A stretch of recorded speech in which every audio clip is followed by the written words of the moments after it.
Happy silence. Right click. Oh, misses the right click. Looking for surrounding and he gets it on the DK. There's no TP for him anymore. Got it. That's locked in. Oh my god. Get those apart.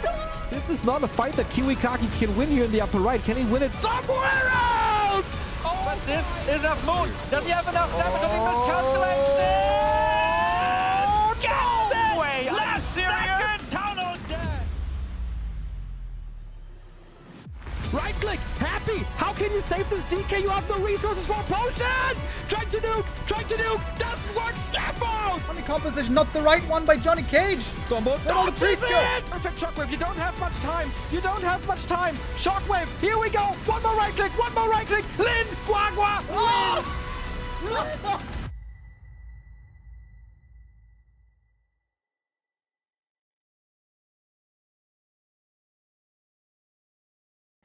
Good day and welcome everybody to this beautiful Wednesday. I was wondering if I should call it a beautiful Wednesday. It is just kind of a regular Wednesday over here where I'm living. We got some rain and gray skies today.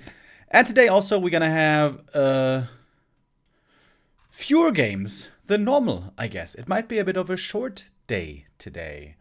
Because today, for once, we don't have the B-Cup matches. B-Cup is taking a day off today. Tomorrow, the B-Cup is going to continue with the playoffs, the top 16. We can take a quick look at what that is going to be looking like. Here we have the top 16. The matches have been drawn. Savak versus FoCuS. That's a good match. Zoan versus Happy. That's a good match. All of these games are going to be best of 7, by the way. Onezerogame versus Moon, interesting. Although I'm worried that Moon's going to get slaughtered. Colorful versus Kaho, very high level. Knight of Mirror. Blade versus Sini. I think this one could be interesting as well. Because Sini's been doing pretty good lately. And Blade, mixed bag. Linguaga versus Lawliot. This one does look rather one-sided, to be honest. Sock versus Foggy. Great match there as well. Life versus PSCG might also be rather one-sided, but we'll see. This is going to be happening over the next 4 days then, starting tomorrow. Thursday, Friday, Saturday, Sunday, the first round matches. And then we're going to be having a bit of a break up until the middle of October before we continue. And the reason for the break probably is the other big tournament that has been announced, the Bet Boom Classic Season 2, for which the online qualifiers also begin tomorrow. Tomorrow, very early, by the way. We're going to have 4 groups with a lot of Asian and European and also 1 American player, South American Night Elf player Jens, participating as well. But yeah, this is going to start at 10:30 a.m. tomorrow. So quite a bit earlier than normal. I'm going to be there for that as well. Going to be here every day until Sunday. Sunday, I'm going to have a day off.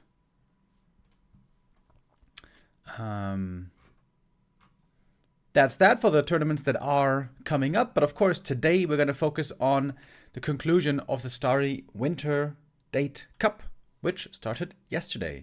Here we have a group stage in the best of 2 format between 4 players, and Running got the most points yesterday. Running, of course, the big mystery man, but we're not quite sure who it is. Evidence seems to be gathering more and more that it has to be either Chemico or Fortitude or both. It seems fairly likely that this is going to be a shared account. I have heard from credible sources that it should be Chemico and 40, both sharing the account. And we have one more game of the group stage today, and this is going to be a very decisive game. Colorful versus FoCuS. One of the big stories of yesterday also was that Happy didn't win a single one of his matches. It was 3 draws in a row, with his opponents playing really well, each on the second map. And that puts Happy right now in second position. He might not make the grand final. Top 2 is gonna make the grand final. Running is already guaranteed the grand final, which is going to be best of 3, by the way. And then It's going to be determined later who's going to join him. If FoCuS wins 2-0, then he is the second grand finalist. If Colorful wins 2-0, he should have a tiebreaker match against Happy, because then they would have the same points. And if it's a 1-1, then there should be a tiebreaker match between Happy and FoCuS. So a decent chance still for Happy to have a chance at the grand final, unless FoCuS later owns.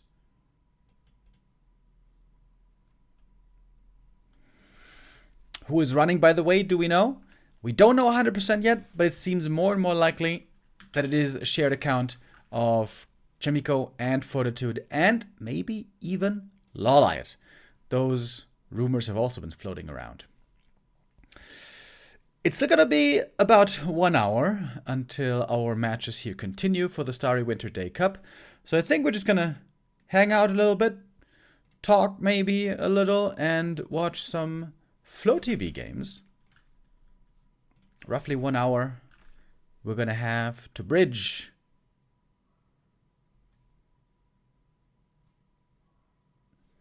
And we can see a couple of high-level players are laddering right now. We got Happy over here playing against the Yumiko. 40 playing against Fly. That looks like a pretty good game. 1-0 playing against Simmons. Infy playing against Leon.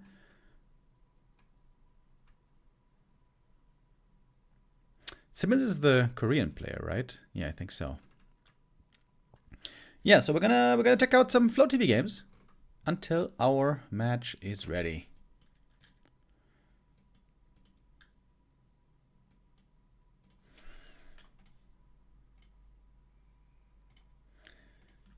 All right, where do we have Fly versus 40? Yeah, that looks pretty good.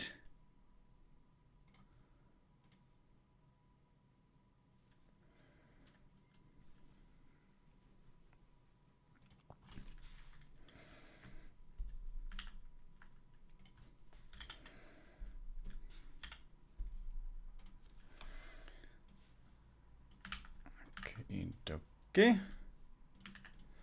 Fly's been a little bit more quiet lately. We haven't seen him too much in the big tournaments. Fortitude, of course, one of the top humans out there. 40 and Sock. The prime competitors right now for the humans.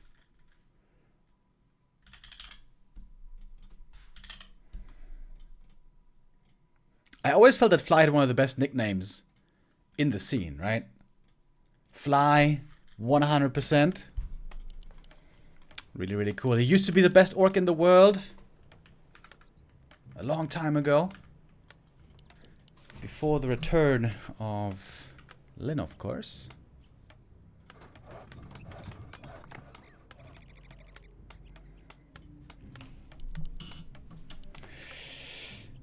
This is a ladder game, of course.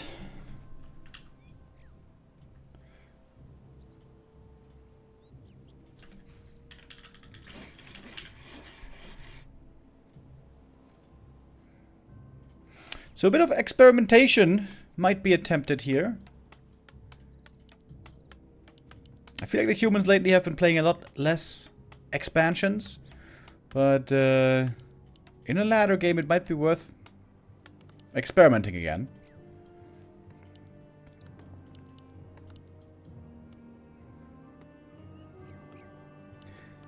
But so far everything is looking pretty normal.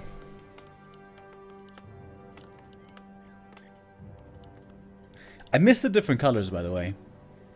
Here we have pink and teal. Nowadays we basically always only see yellow and blue.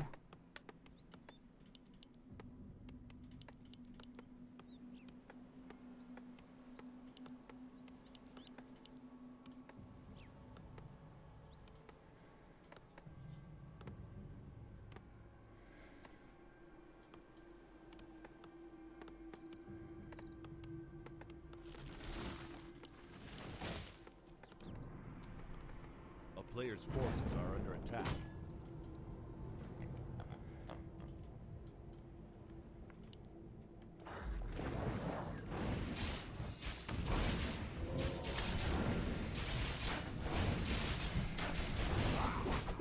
Oh, Footy ran into the other creep camp. Oh, 40, what the hell? That is a huge mistake. It is, of course, just a ladder game, you know, it's not that big a deal. But, yeah, whoopsie. Using the Footy for the pull and then suiciding him, unfortunately.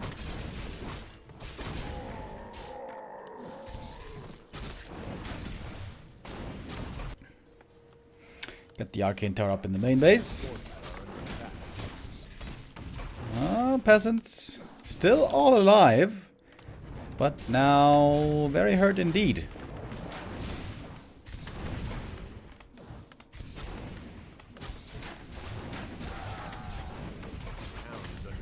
Oh, Wolves getting in a lot of good damage here. Oh, this could be 4 peasants going down.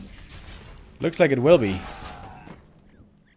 3 peasants falling here. A player's forces are under attack. Good early harass. Yo, what is up with the creeps here? This headhunter also almost dead.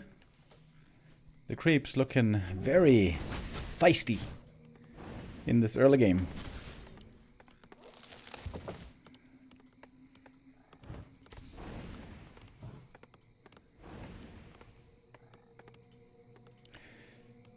Tech coming up. Certainly looks like 40 wants to expand, doesn't he? Got the 4 farms. Peasants' footies all day.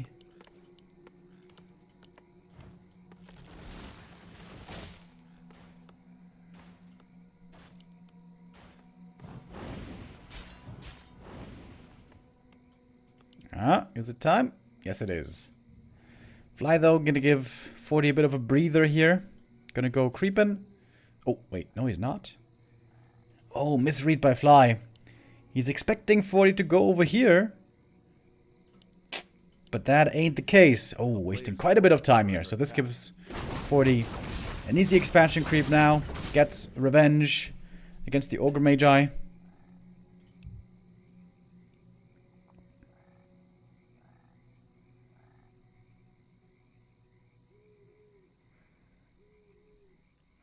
Yumiko is actually doing decently against Happy in his game right now. Oh, really? I haven't seen Yumiko play in a while.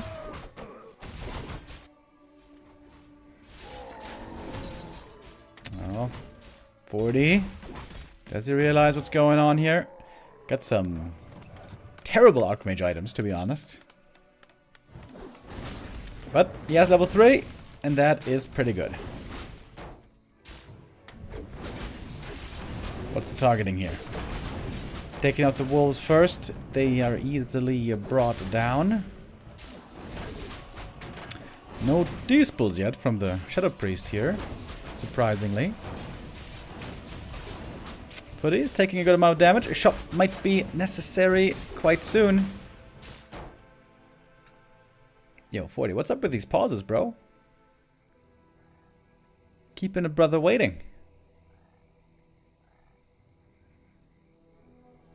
Is there any B-Cup today? No, B-Cup is taking a day off today.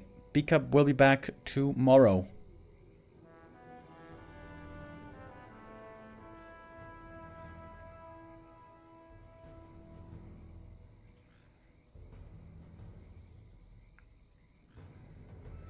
Does anybody know how Agi +6 affects attack speed? I used to know this, dude. It's on Wikipedia. You can look it up on Wikipedia if you type in attack speed. I think every... You know what? I'm gonna look it up. Hold on. We're gonna look at it later. It was pretty straightforward.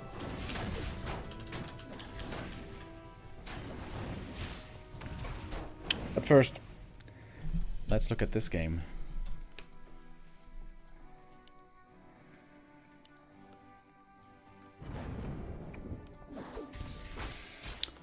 Looks like a decent game so far.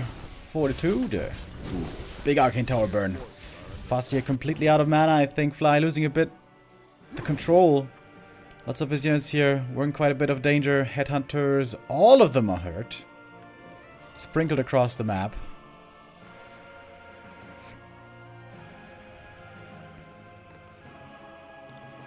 Get spiked barricades. Upgraded early. Oh, but the Archmage in the main base. That's an easy cancel, isn't it? That Lodge will not be coming up yet. Double cancel. Also against the Burrow. If Fly wants to play a hit-and-run game with lots of raiders and stuff, he might want to go for Shockwave.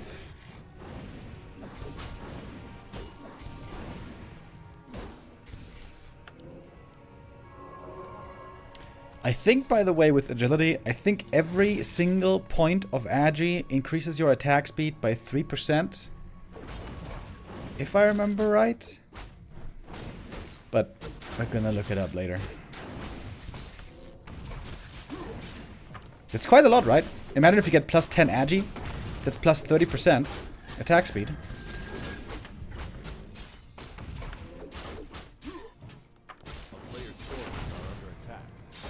Quite a few headhunters going down here. I would say this early game is looking good for Fortitude. Real good. Ooh, another one. Oh man, he's getting so many. The rest now might be safe. Archmage is as well. Stepping back to the shop. Got footies here ready to heal. Tech on the way. Looks like 40. In a fine spot. A player's forces are under attack.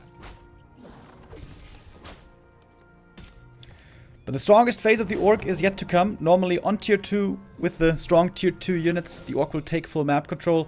But of course, having lost almost every single headhunter is extremely painful, actually.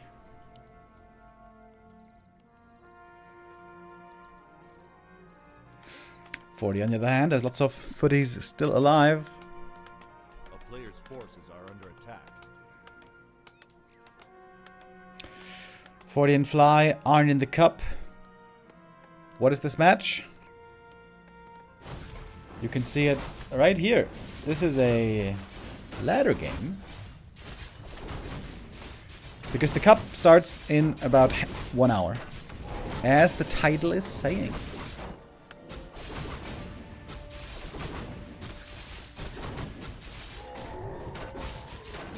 Items are terrible for 40 this game. Just trash after trash. Well, to be honest, the ring is really good for MK, but the other two big items were very bad. Speaking of MK. Wait, where's the MK? Ah, there he is. Okay. Now starting recruitment. Fly trying with the counter expo. It feels a bit late though. He seems to be on the back foot here for quite a while. At least now with Purge, he has a very good answer to the water elementals.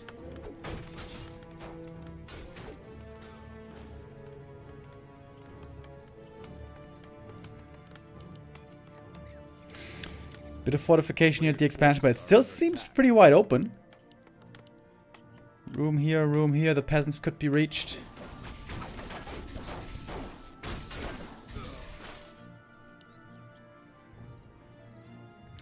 Remo, do you think I'll ever beat Todd? Sure, bro. You can do it. We believe in you. Oh, Invis. Archmage. Orc Army's right here, though. This should not be a cancel. Richie Lucky with the raid. Thank you very much. Welcome, everyone. We're watching a bit of Warcraft 3 ladder games right now while we are getting ready for the tournament. It's going to start in 45 minutes. The Starry Winter Date Cup, which has some top players participating. My style with the resub as well says less than 3. Less than 3 right back, bro. Triple Sanctum. Will Fly be ready for the mass casters in time? Oh, workshop as well. The town is under siege. Maybe he's concerned about Wyvern. This is not standard, right? Workshop? Bit unusual. Fly getting harassed over and over. For the attacks here, water elementals there, Archmage running around. Still no full mining at the expansion. Fly's dealing with these attacks fairly well, but the goal lead, as you can plainly see, is very, very clearly on the human side.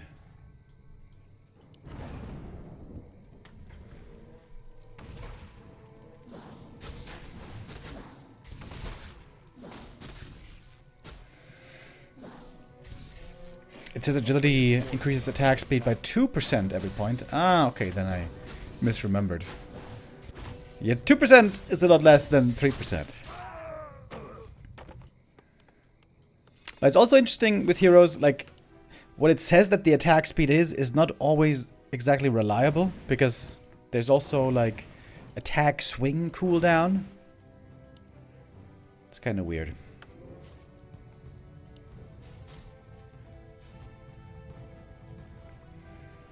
Who is running? Is that Chimiko? Most likely, it seems like yes. Right now, Forces are under attack. the most credible source I heard said that it's Chimiko and Fortitude sharing the account.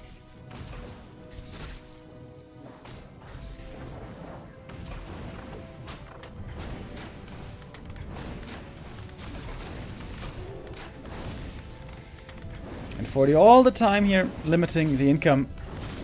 Keeping the Orc busy, while also the MK solo creeping. This is very well played here, this mid-game. A player's force TC is close to 4, though. Double level 5 Orc heroes can be a big difference maker. Seems like reinforced defenses would be a big help. Oh, some raiders getting caught.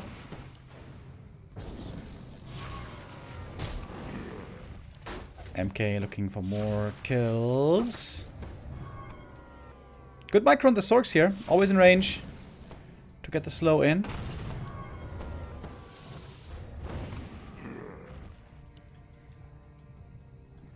Fly falling further behind in supply. And 40 on the way to tier 3. Does he have a shredder? No, no shredder. But his lumber economy is looking great. Looking wonderful. Maybe I made a gyro just to see an Invis TC. We've seen that more and more lately. Invis TC can be very effective. Like we see here with the Stomp. Ooh, Stomp Chain Lightning. Big damage in the back. TC also quite tanky with these items. That being said though, now losing lots of health. Invuln still available. Using the cloak, but he's revealed! Haha, the gyro! Giving true sight, and also the lab reveal. TC is hurt. Fly seems to be the one who has to evacuate here in the end, but there's no TP. Heal scroll coming in. Dude, where's Fly's damage? It looks like he's doing no damage to these breakers. 1-1 upgrades on the breakers.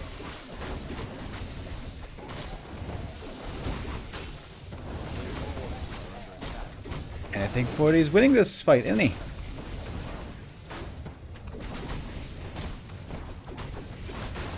MK now got some good items as well.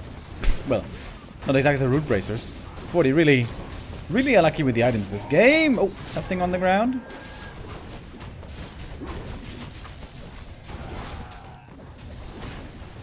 Castle Tech finishing just now. Yeah, this one is gonna go to the human. Oh, okay, 40 though. Respecting still the wolves as well. He actually will be the one to TP away. But has way more. 76 supply. Triple. Sanctum production is just cranking out like crazy. Pally as well.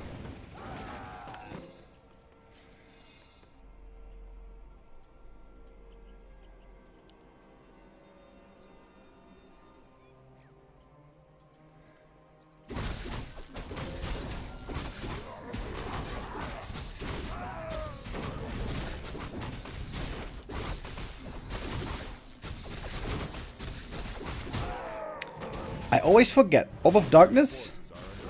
I think it works against magic immune units, right? Because it's not a spell ability, but rather an item effect. If I remember right, I think this works against breakers, which would make it kind of good.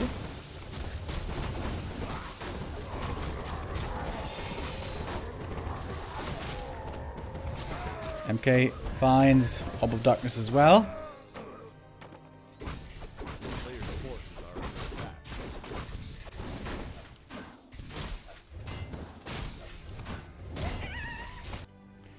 Now we got some skeletons. Fly, though, never made it to tier 3. Tier 2 still only this whole time. He needs double level 5s. And he's got it on the TC. I think it's time to retrain to Shockwave. Against Mass Breakers, Stomp is not doing much. Human can steal Skellies with the Breakers. Yeah, that's true. Yeah, I guess that makes it not so good.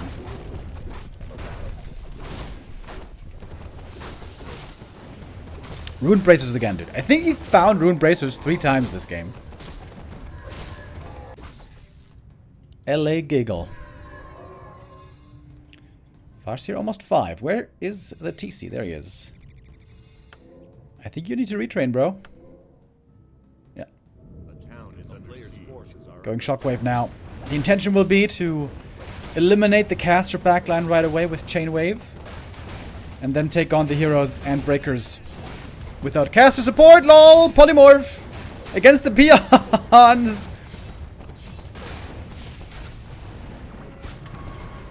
And there goes the Expo. There's the Chain Wave. Chain Lightning. Oi! And Shockwave. Big damage. But not enough quite for the kill. Oh, Shockwave now! Gets 2 kills. Could have been even more if the range was a bit longer.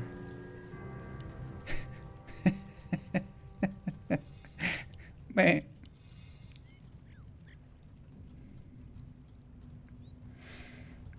Do Rune Bracer stack? I don't believe so. I think someone tested it out once and said no. A player's forces are under attack.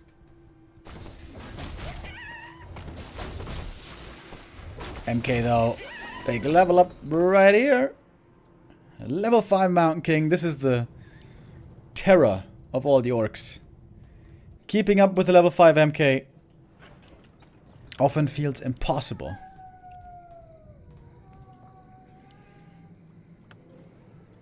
Let's get Inner Fire as well. Look at this bad boy. Plus 10 armor. Ooh, baby.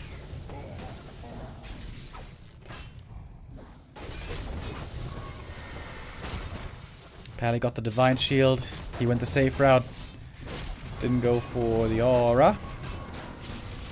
Got some Kodos here for the Devour, but it seems like this is just not enough Kodos at all. 1-0 on the Grunts. 1-1 still on the Breakers. Shockwave. Chain Lightning. Ooh, good damage. Some staffs coming in as well. Ooh, the claps though. Man, the claps are so sick. Seems like that Shockwave hit nothing. Yeah, the casters are now all gone. Oh, but the MK is still here. Ho ho! Mountain King, just a one-man wrecking crew here.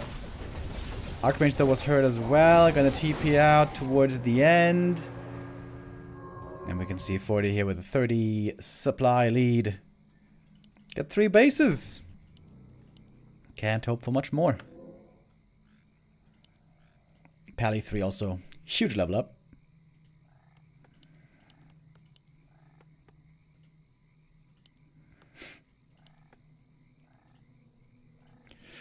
We got another base coming up for Fly.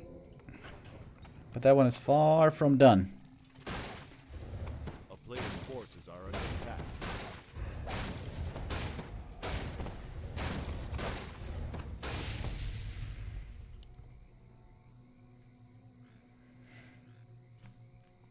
Griffin Aviary even coming now in the ultra late game. Looks like 40 can afford it. Going for a Shredder. 21 minutes into the game.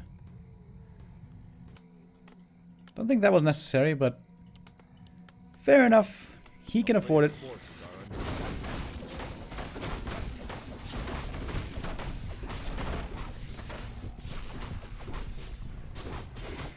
Oh, whoa! Farseer with plus 28 damage. That is pretty sick. And the Farseer's attack speed is decent, so this is pretty good. Oh my god, the clap though. Oh lordy! Chain wave once again. TC slowed down. If he gets focused here, it could be scary for him. He has no ring of protection. This whole game somehow. Never found a ring. One shockwave available still. Now, he's out of juice. Ooh, and the blizzard. Oh, and the blizzard and the clap. Yeah, at this point in the game, the human heroes just seem to be a bit too strong. On tier 3 here, Fortitude able to build a perfect army with insanely strong heroes.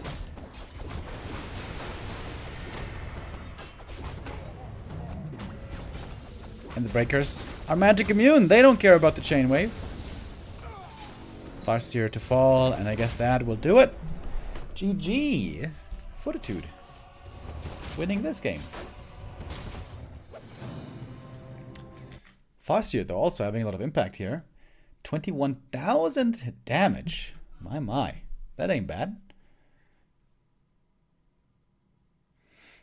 TC with 9.6 seemed to be a bit on the lower side.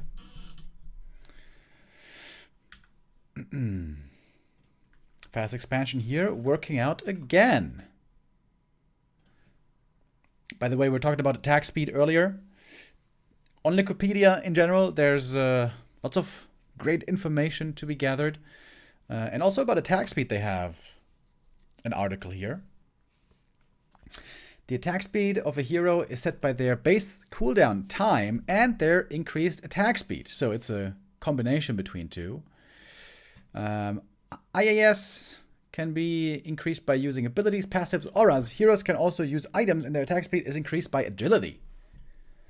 Each point of agility increases IAS by 2%. The attack speed can be reduced if the hero unit is slowed. For hero attack speed reduction is subtracted from IAS. A little bit of math here. And this is always a bit confusing in the past. In the stats, it said that the Blood Mage technically had the highest attack speed or the shortest base cooldown time. Base cooldown time being different than increased attack speed. But of course, he doesn't really have the highest attack speed.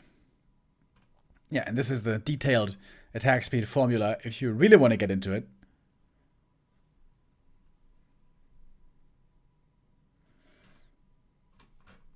Maths.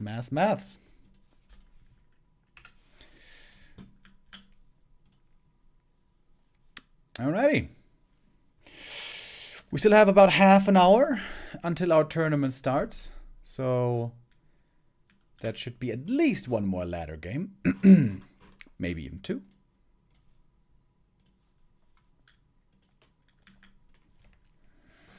Who else is playing right now? Let's take a look.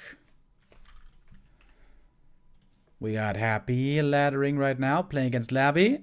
That's Onezerogame though, that's not that interesting.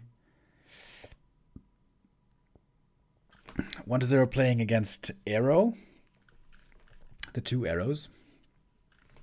Infy against Fly. Moon against Leon. Infy against Fly sounds pretty good. Thank you, Bob Sacamano, with the resub.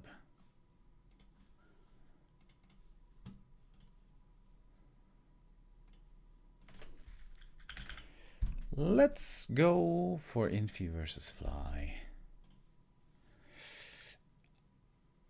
Icelands with the resub as well.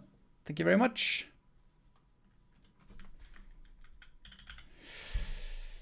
Starry Cup in 30 minutes? Yes, exactly. In 30 minutes.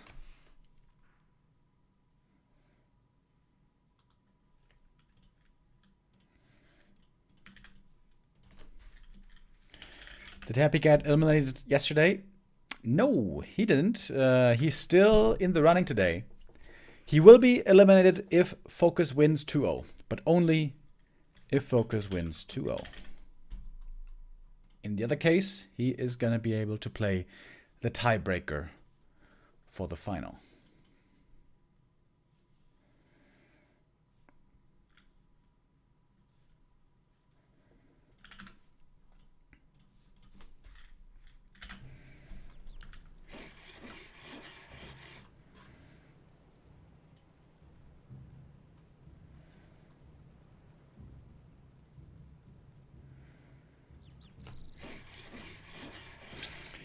Okie dokie.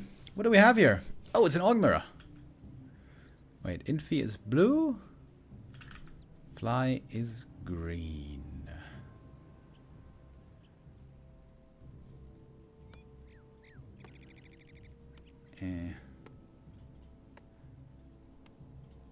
Okay. Wait, did he pick Orc or did he pick random? I think he picked Orc. By the way, what is this about, by the way? So many of the Chinese players lately have been choosing the Hong Kong flag. 40, Hong Kong, Kaho, Hong Kong. 1-0, Hong Kong, Infy, Hong Kong. Fly Hong Kong. Is that them showing solidarity for Hong Kong? That would surprise me a lot. Maybe it means the other thing. That they think Hong Kong is part of China, you know? One China policy.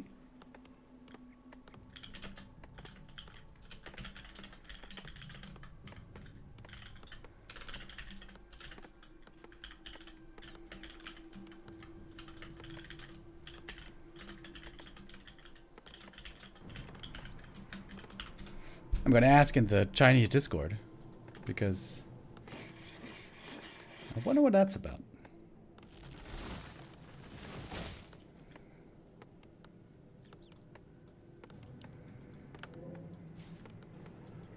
A player's forces are under attack. Why would it be a surprise?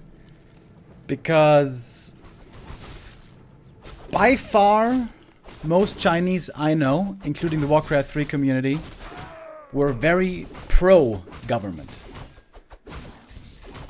Pro-Chinese government.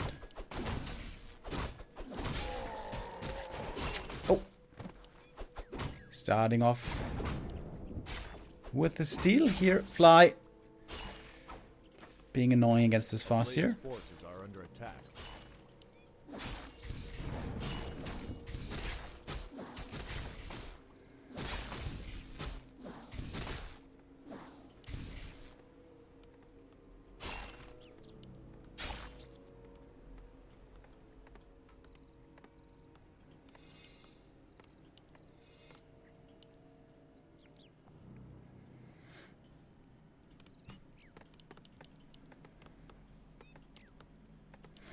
Fast tech here by Fly. Blink Master fast tech. Late on the grunts. Infy back to Orc, not human. A player's forces are under Yeah, Infy was also playing a decent amount of Orc on ladder. I mean, excuse me, of human on ladder. But yeah, now he's playing Orc, I suppose.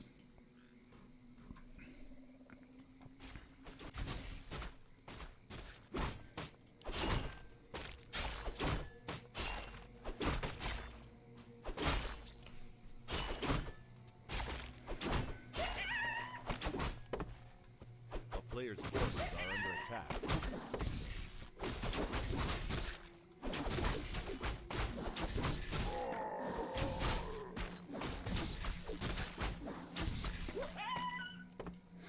A little bit of creeping up here. Blade Master has a difficult task. It's basically only the Blade Master in the early game. Now finally joined by a Grunt. Whereas the Fast here is quite active already, reaching level 2 here, stealing the next item. Ooh, these are very good items. I think also Cloak is really good. You can use that to hide if necessary. Oh, Grunt ensnared. That should be an easy kill. Oh, and perhaps even a save on the headhunter.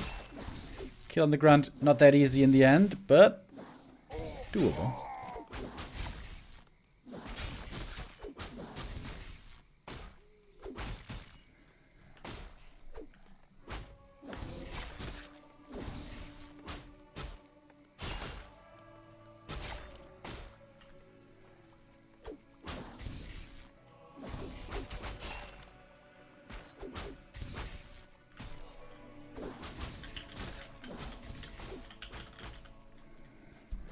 Players' forces are under attack.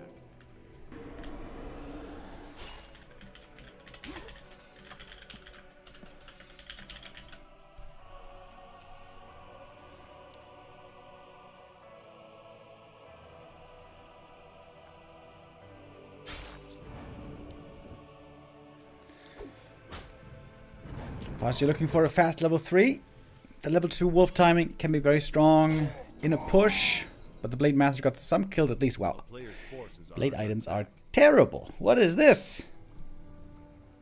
Not even a circlet so far. That is very weak. Scroll the Beast sold, however. Infy, afraid of getting creepjacked here. What is this headhunter doing? Now it's gonna be 2 losses. What? Oi. Oi, that was very unnecessary. Infy with some big mistakes here, to be honest. This is under attack. a lot more losses than necessary.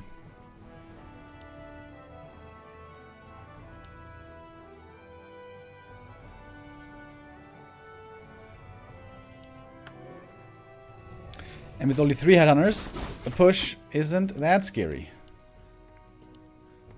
But the push is coming.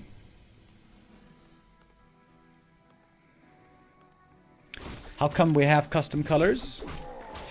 In ladder games, there is custom colors. There's not the preset blue and yellow.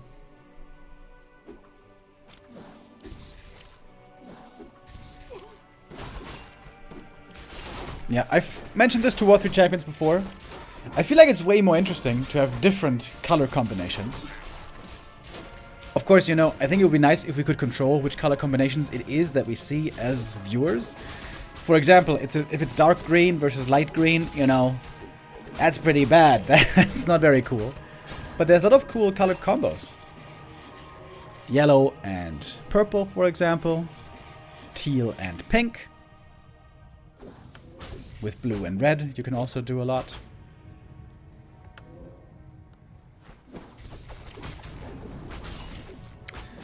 Alrighty. Tower push.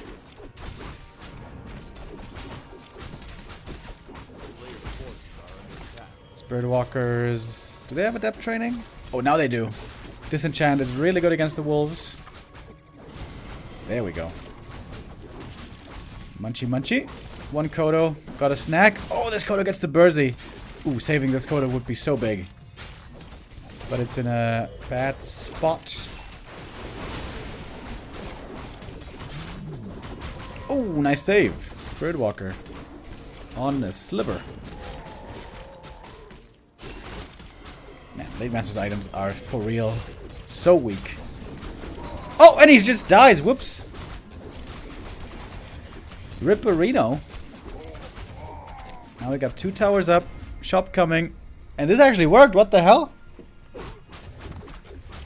I feel like I haven't seen a Farseer tower push work in forever. But there we go. It can work. You can win still with the Farseer, even if we see very little Farseer in top Orc Mirror these days, it seems.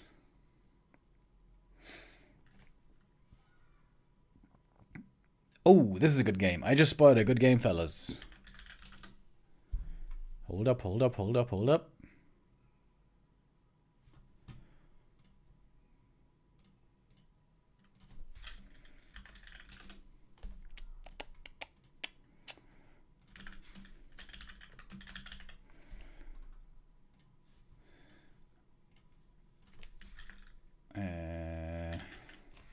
Where is it? Wait. What?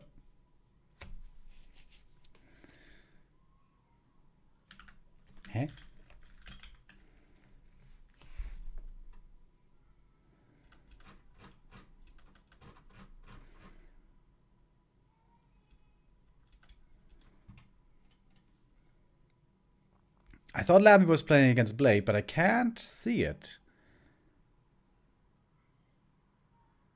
on War 3 Champions.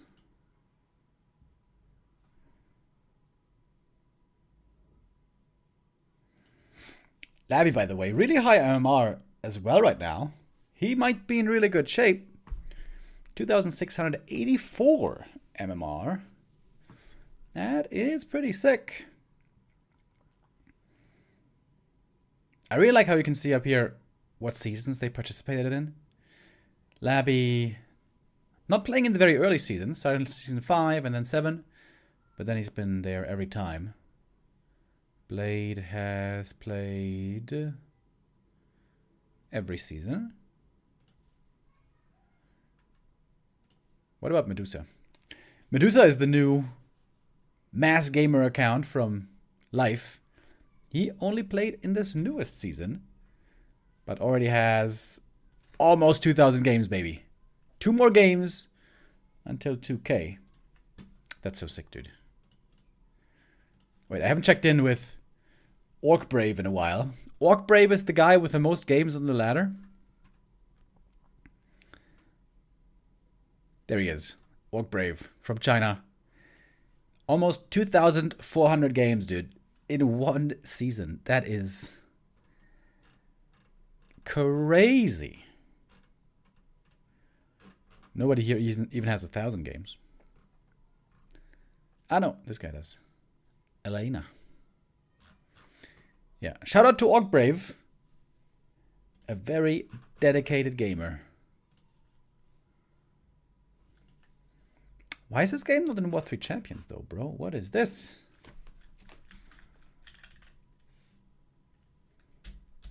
Are they playing like a custom game?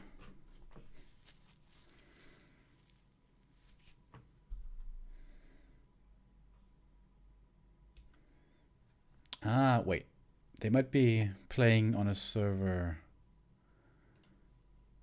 where Flow TV doesn't work. Ah.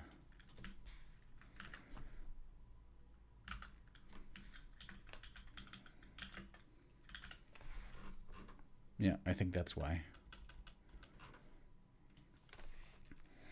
Let me inform the War 3 champions, boys.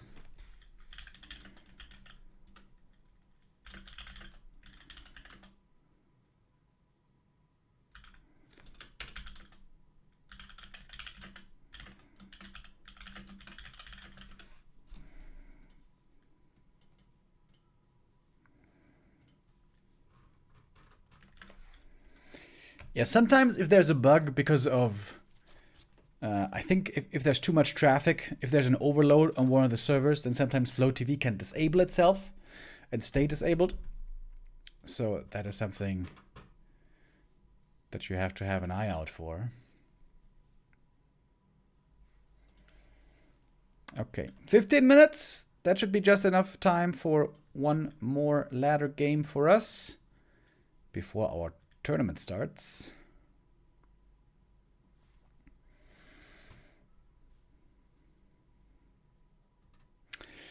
Onezerogame versus Thunder sounds a little one-sided.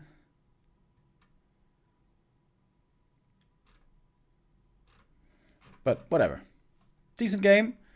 Haven't seen Thunder in a long time. Let's check it out. Okay, that means I have to delete this one.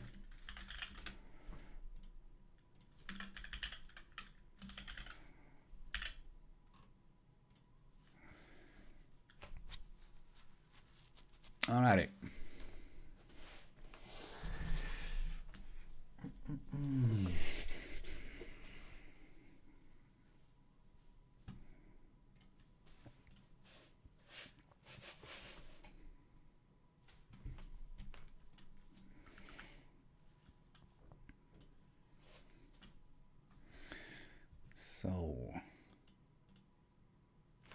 gonna be on springtime. Man, I feel like I haven't seen this map in tournaments in forever. I'm still a bit sad about that in Asian tournaments, that they still are so reluctant to use the new maps. We still see Turtle Rock. We still see Concealed Hill and Northern Isles. And sometimes also Terraner Stand. I would love to see more new maps in these tourneys. And we have some good ones. I would say we have some really good ones. But many of the organizers, and I think especially players, are, you know, hesitant. I can understand that as well. Oh wait, let me change the names here.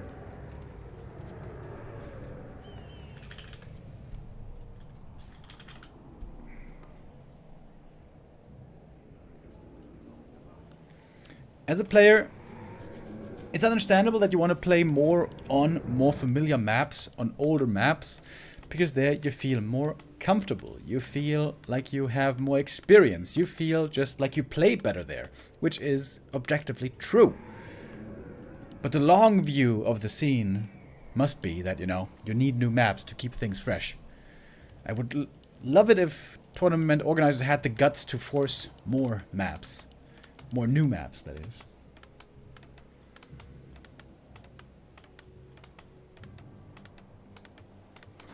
Here we are on one of the newer maps. 1-0 against Human recently was struggling a bit. He was trying to discover his own style. I think he was trying to differentiate himself a bit from Happy. Happy, of course, is playing Cryptod all the time these days. Oh, okay, but here it's Cryptod as well for 1-0. I've seen him attempting other strats also. The Lich still serves its purpose. I think the Lich first expo is a bit underplayed right now. Still a good hero, even after the nerfs. Also Dreadlord, he was attempting a little. That, however, didn't look too successful.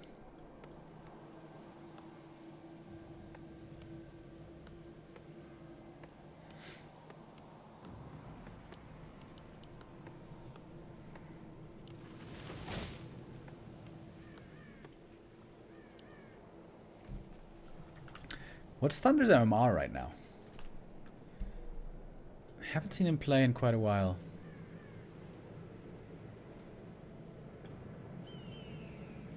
$2,400. Okay, that's decent. Not really top level.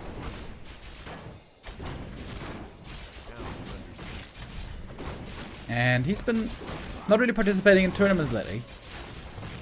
Just playing a bit of ladder here and there.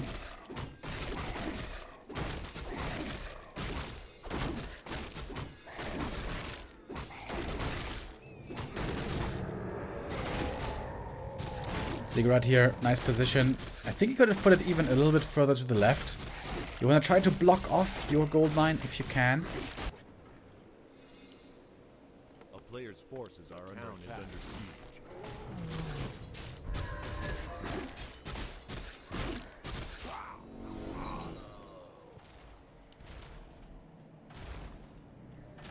I wonder if making an early graveyard, by the way, could be a good idea for undeads. What if you made a graveyard here? You know, and then a ziggurat next to it, and then it's really hard to get a proper grip on the gold mine. Oh, surround on the merc. That is painful. Thunder is teching up, not expanding.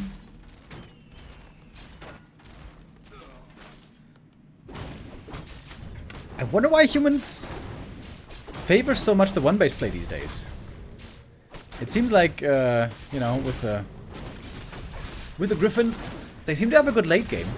Whereas this one-base play puts you into an all-in position right away.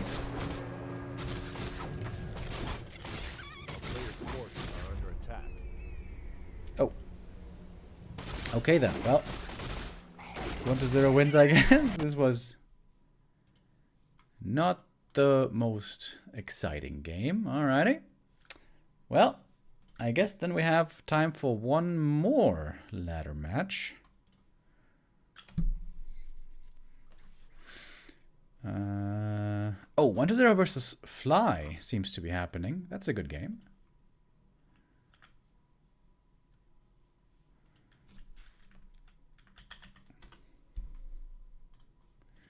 Yeah.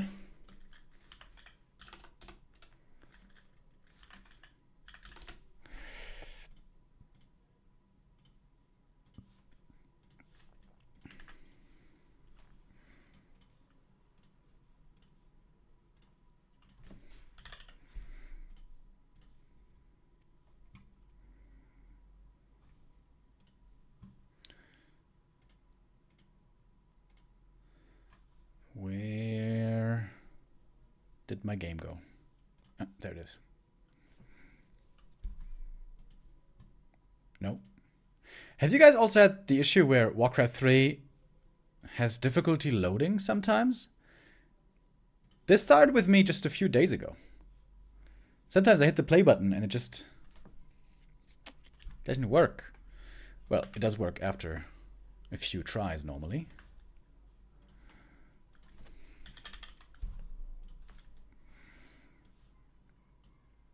Alrighty.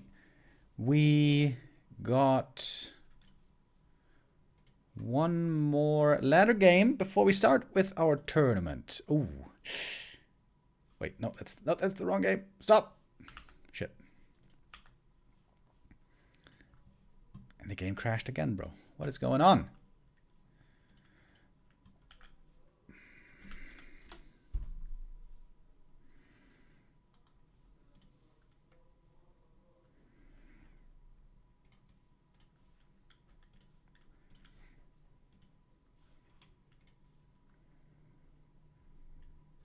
I eat tomatoes with ketchup. Is that insane?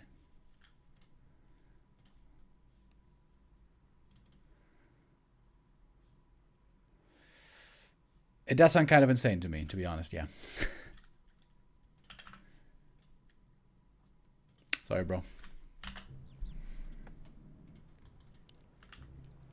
Alrighty. We do get one more little ladder match here before our tournament. Starry Winter Date Cup, of course, happening in just around 10 minutes. So hopefully this is a quick game.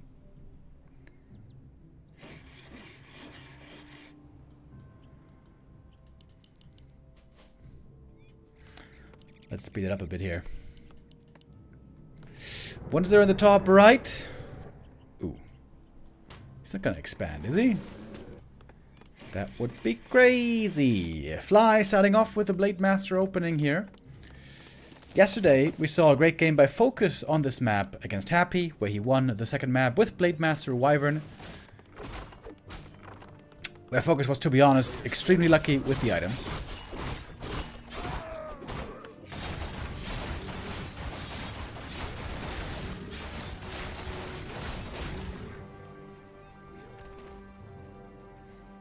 I guess we got quite a bit of time here to fast forward. Blade starting off pretty well. Claws of attack.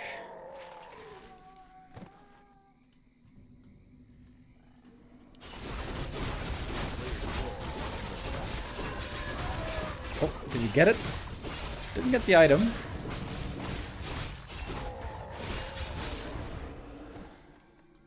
DK here getting good experience. Oh, now we're live. Okay.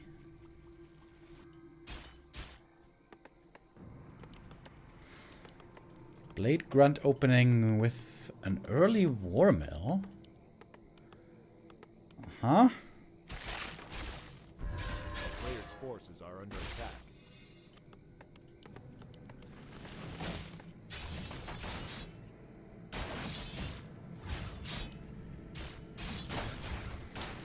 Level 3 DK here, quite early on. A lot of mana. That is pretty dangerous for the Orc. But then again, the Grunts are not so easy to kill. And a fast tier 3 by Fly. You can see 2 borrow tech only. 2 tier 3.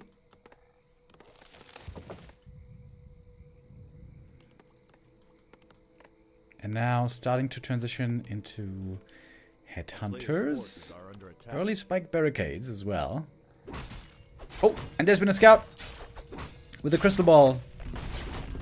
Onezero now knows what's up, and Fly has to back off here, doesn't he? Oh, he's sticking around. That looks dangerous. A little bit of a block, but the DK's here. Uh-oh. Uh-oh, Fly. Grunt goes down. Blade at least gets the item. Also the experience. That's level 3. Trying to boost away with the speed scroll. Okay, that kind of was worth a Grunt, to be honest. A player's forces are under attack.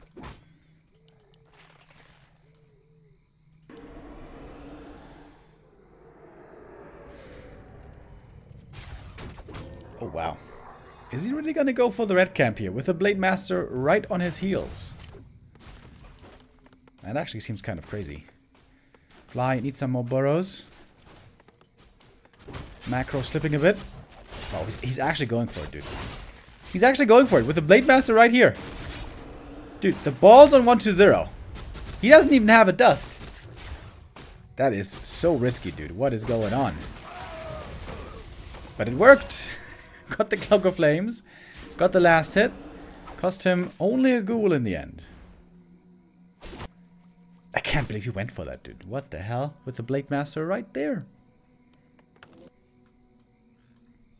Kind of worked out, though. Maybe Fly should have gone for the ghouls instead. Not for the DK.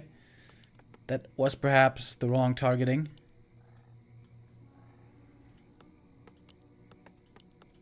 Big supply block. Fly forgetting about the burrow here for a long time. 600 gold almost now.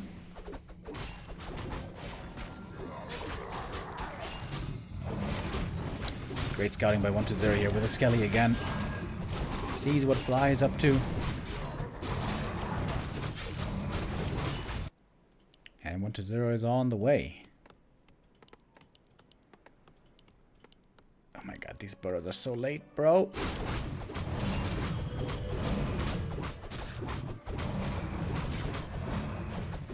Ooh, the Nova here could be dangerous. Speed scroll certainly needed to get away. 1-0 looking a lot more dominant so far. And he supply blocked again. There's again no burrow coming. Fly, what is going on, brother? You can't even make this headhunter because you have no burrows.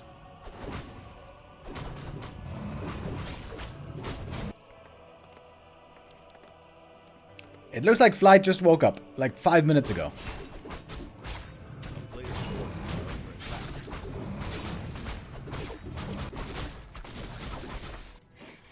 Now comes the burrow. Oh my god, dude. The TC's almost out already. Bro, this is... Fly, this is very slow, to be honest. What's up, bro? You need your morning coffee.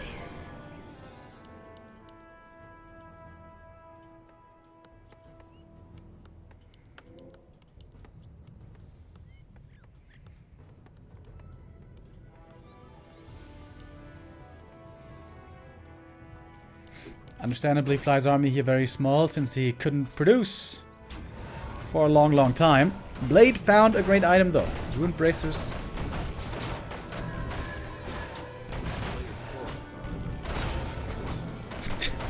He just destroyed the cage back here.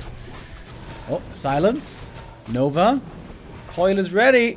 Zeppelin. Oh, okay. That was sick. Alright, Fly. That was a nice move. The Zeppelin is also very valuable later on. I appreciate that.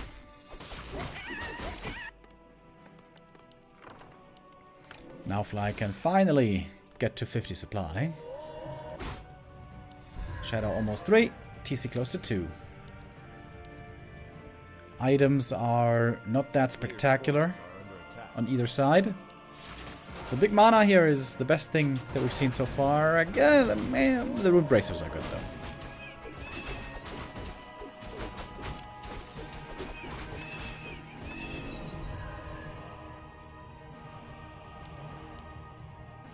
Fly's almost fight ready. A town is under siege. Blade Master. Oh, up north, looking for the Expo cancel. Fly could now easily go for a tiny Great Hall, which I think he should. Blade getting another cancel, committing the invuln for it.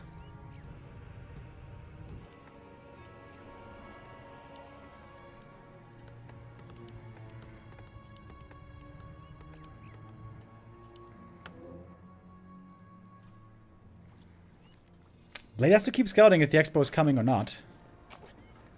If it isn't, then going for a tiny would be very sketchy. And so he's not going for it yet. Making a tower here, that's a low investment play.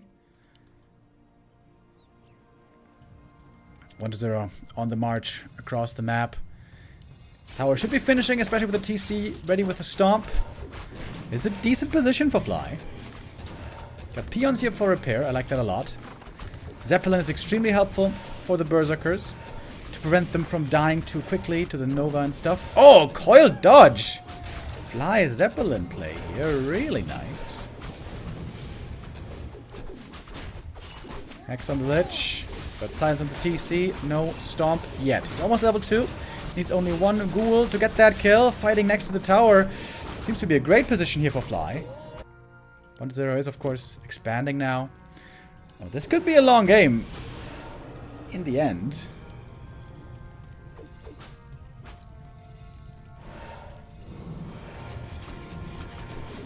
Second tower might be coming up here. You should try to save the Zeppelin, I think. Repair. Fly again doesn't have a burrow, by the way. Again, bro. This is like the third time this game. But magically nothing has died here yet. 800 gold on Fly. He can't spend it. Waiting for the stomp. Zeppelin about to be destroyed. Alright, there's finally a ghoul killed. It's finally level 2. Aura at last available. Fly, you have 1,000 gold, brother. How are you not making a burrow? I'm losing my mind. TC almost dead. Nice invul transfer though. Keeps him alive. There's a good stomp finally. Shadow needs to get a mana potion. Needs to use more heal wave. And again too slow. Fly is, to be honest, quite slow with a lot of things here. Could have saved that TC.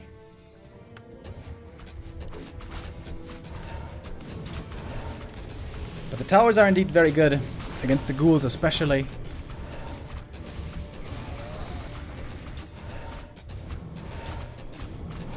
Well, at least now Fly can spend his money. The 1-0 is also fully mining. Fly is not really.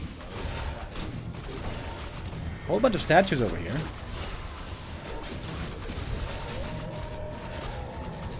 And now the headhunters here, looking a bit exposed. Towers are still doing a ton of damage though. Ghouls are being taken out one by one. 0-0 upgrades only. Blade Master's finding more kills. Got the level 4. Big level up for him for the crit.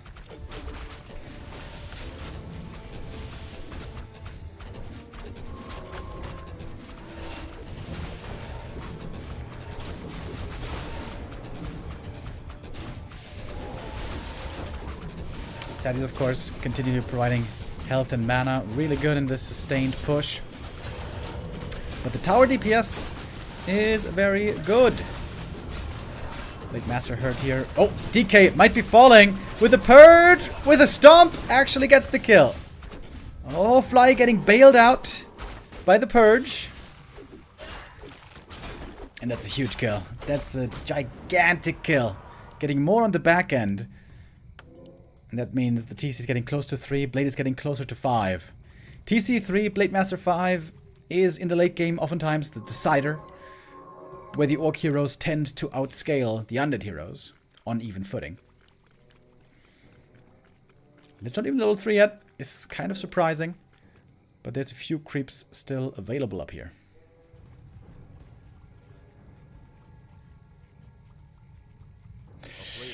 At Back to Warcraft. A long while back they made it so the claws of attack weren't calculated into critical strike damage.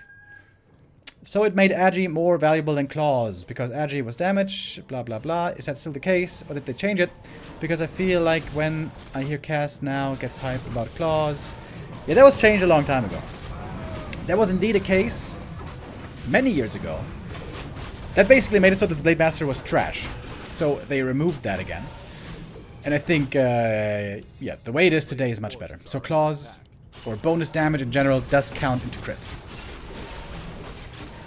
It was somewhat reasonable to make that change back then, because the blade looked really OP back then. But things have changed, counters have emerged, counterplay has been perfected. So the Blade Master isn't OP, but he can be an absolute monster in the late game. Same as other heroes as well. Oh, first hit Purge! Looking for the DK kill, Stomp, Hex, everything. Invuln is there, whoo, right before the backstab.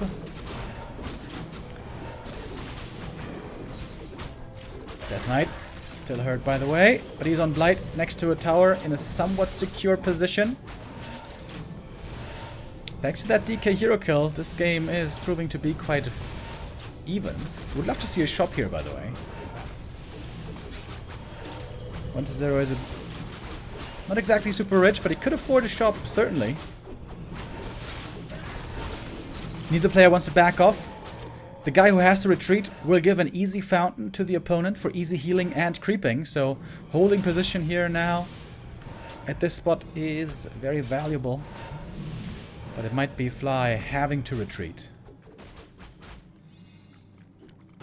Or he could look for a creep jack.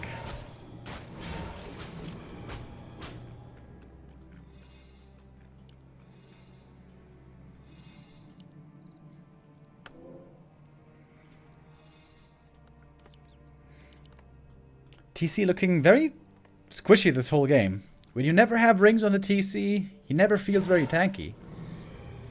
This is, in my opinion, what makes this map pretty bad for Orc Triple Hero. There's simply not that many items that you can find. And of course, there's no marketplace. Oh, Big Nova. 3 easy kills. That is 7 supply gone.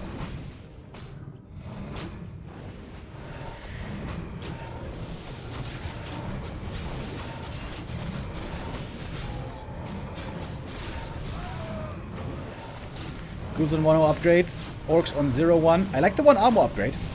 It's very underutilized by many Orcs. 1-0 now has a big supply lead. Gets a last hit as well. Rune Bracer for him. Not helpful. Alright, some Ghouls caught in the back. Ensnare. Berserk. But look at the TC, man. He's always melting. Blade Master, very hurt as well. Where's the heal pot? Oh my god, Fly. Bro, are you serious? Where's the heal pot, mother? Trucker. Fly does not deserve to win this game, to be honest. Is this the tournament? No, this is the ladder game. After this, we're gonna enter into the tournament.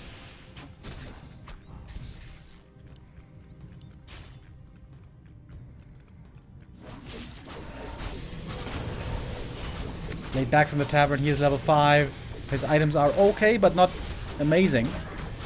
They're pretty good, to be honest. But not insane. Coral Nova and the TC is dead again. Squishy, squishy little bug.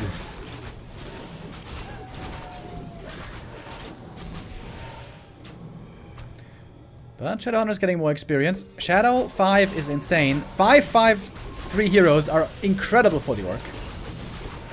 Oh, but he's dead. Dark Ranger dead as well. Next crit. Is he gonna use the potion this time? Yes, he is. Oh my god, he's gonna kill the DK. Maybe. Maybe. Maybe. Ah! Ah! TC. Tons of solo experience. Level 4 now. What is this? Nova! LOL! Lich is the only hero left on the field.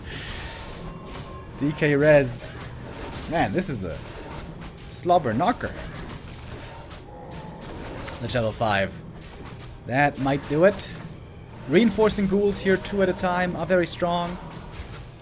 Dark Ranger now would be insane for skellies. Oh, Leon with the raid. Thank you very much. Hello, everyone. We're watching a ladder game right now, but after this ladder game, we are gonna start with the Starry Winter Date Cup. Colorful versus FoCuS, it will be.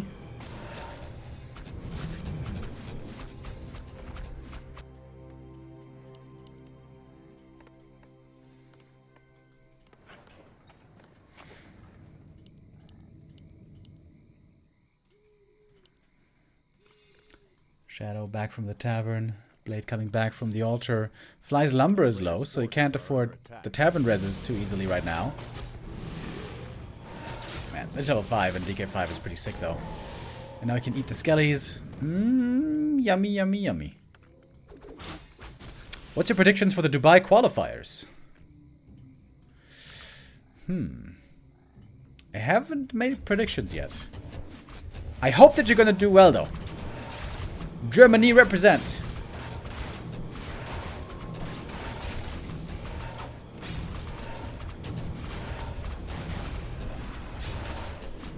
Alright, tower's being broken here. If the expansion falls, the game will be over. A player's forces are under attack. Lich is so strong now. Look at him go. 350 mana. Oh, baby. And the TC is still dead forever. Town is under siege. Coil Nova. Very scary here.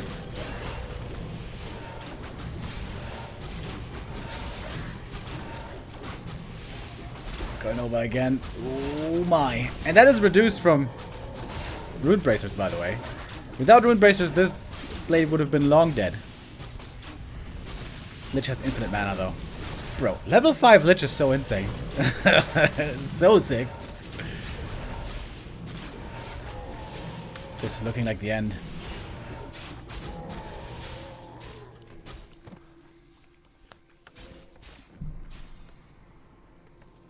Remo, did you check the stone form? Bad thing. Yes, we did check that yesterday, and I was wrong.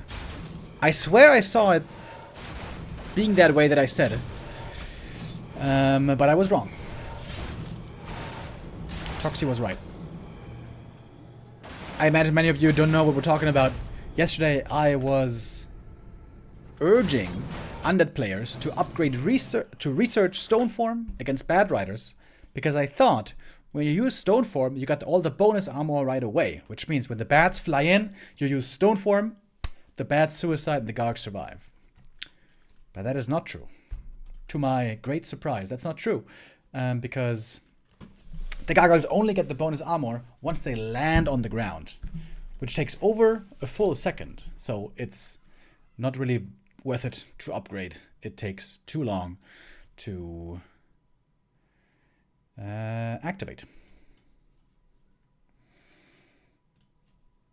All right. Now we finally are ready, my dudes. The Starry Winter Date Cup.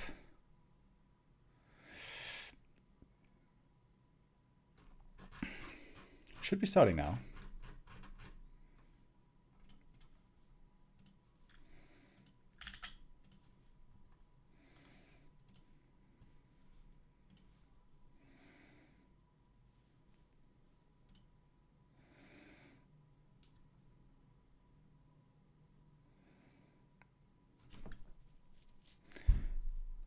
Forty is also playing Lawlight right now, but that has nothing to do with our game.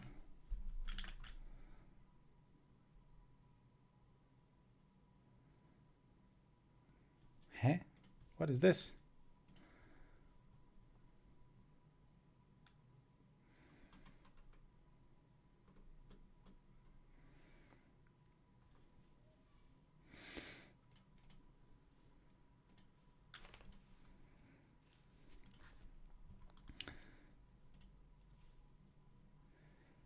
There might be a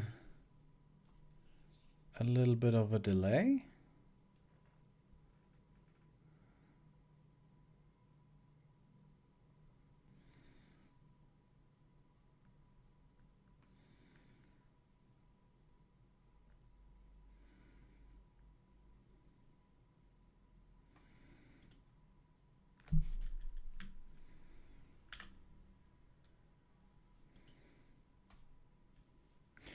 So this is Infy's stream right now.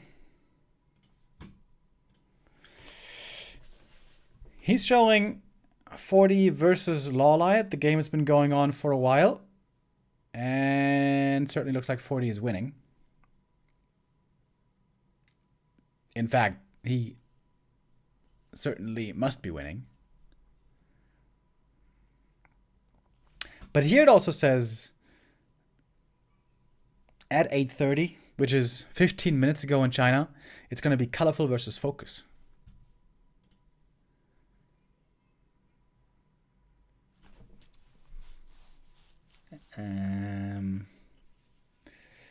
Maybe Colorful or FoCuS had a delay for some reason.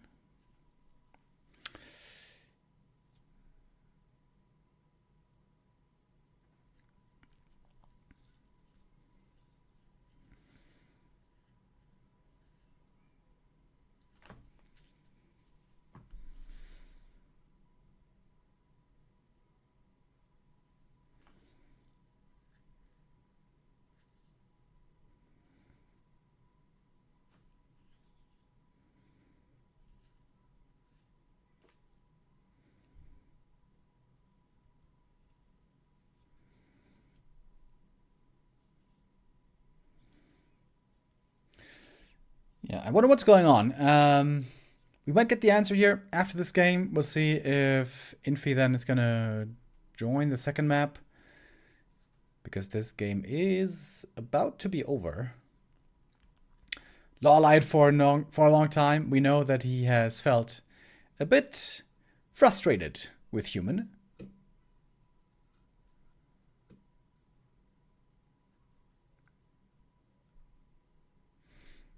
One of the considerations was that Lawliad was also part of the running squad. So the running account, that he was one of the players sharing the account, playing Human. Lawliad's Human is also really strong, by the way.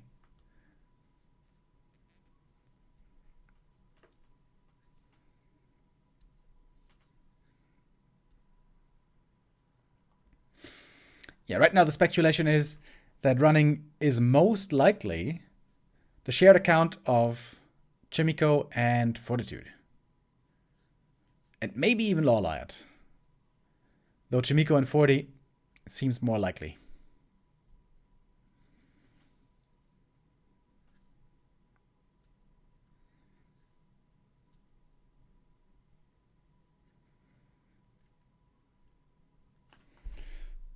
And so map 1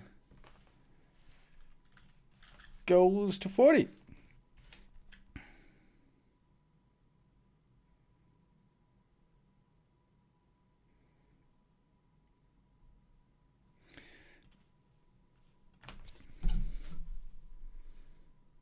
I'm so confused.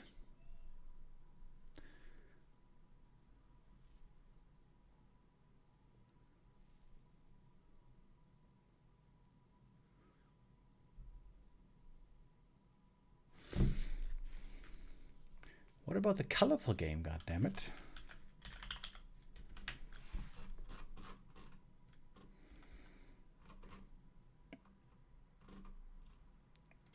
I guess it just seems to be delayed for now. Okay. Well, then I suppose we're gonna show this game first.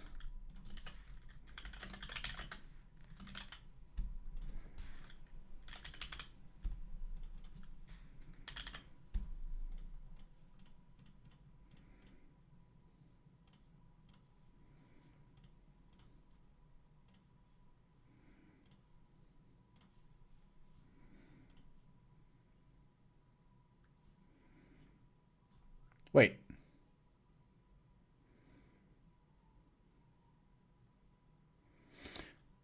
Okay. Never mind. Never mind. I take it back. Now we do have Colorful and FoCuS in the lobby. Man, they are making it complicated today. All right, never mind. So Colorful versus FoCuS indeed will be our next game. I don't know if 40 and Lawlight are going to keep playing. Possibly. Alrighty. But that means that now we're gonna have our last game of the group stage coming up. I'm gonna go into it in a moment after the ad break. Can you participate in a tournament with shared accounts? That's a good question. In most tournaments, that is, or not in most tournaments, but in many tournaments, that is forbidden, that is prohibited. But in Chinese tournaments, oftentimes the rules are a lot more relaxed. And so I guess it's okay. I guess for these tournaments, it's okay, because by now, it seems to be like an open secret that the running account is used as a shared account. And so far, the organizers have not expressed any concerns, I suppose.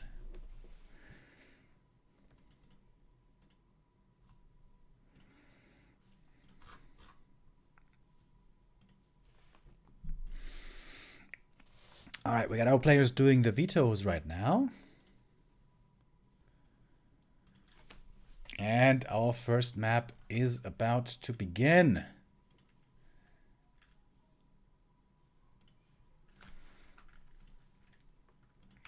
Let's take a look at their recent encounters against each other. Colorful and FoCuS, historically almost a 50-50 win rate. Slight edge here goes to FoCuS. Last two series won by Colorful, but it's been close. Close series, going back and forth. Sometimes FoCuS seems to be a bit ahead. Sometimes Colorful seems to be a bit ahead. Colorful was always considered very strong against Orc, even through the different metas in the Keeper Hunts Expo days. He was considered really good already. Also with talents, by the way. Really good. But at the moment, it seems to be a lot more about Dryads and Bears and Demon Hunter. Not so much about Keeper necessarily, at least not on every map. Some maps, the Keepers are very popular. Concealed Hill, Hammerfall, and Concealed Hill will indeed be our first map. Let's start a Gamba over here.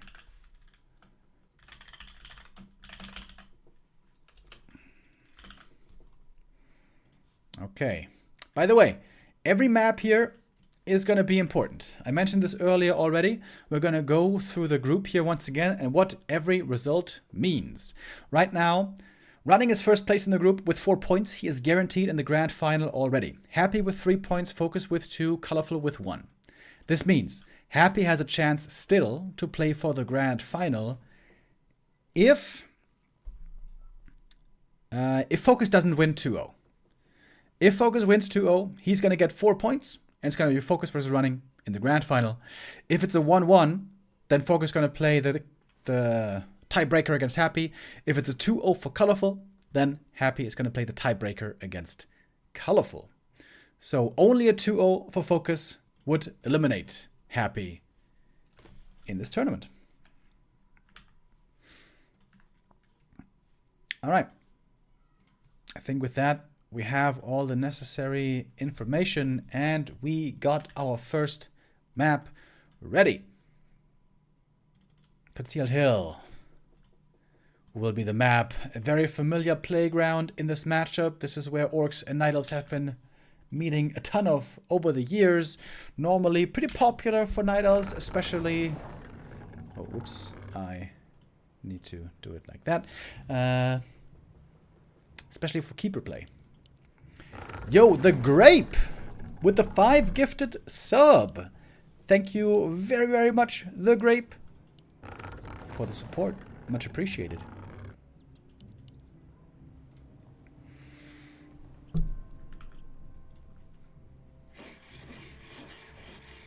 Yeah, like I said earlier, Keeper has been falling more and more out of favor in this matchup. But on some maps, like this one, Keeper still looks fairly popular.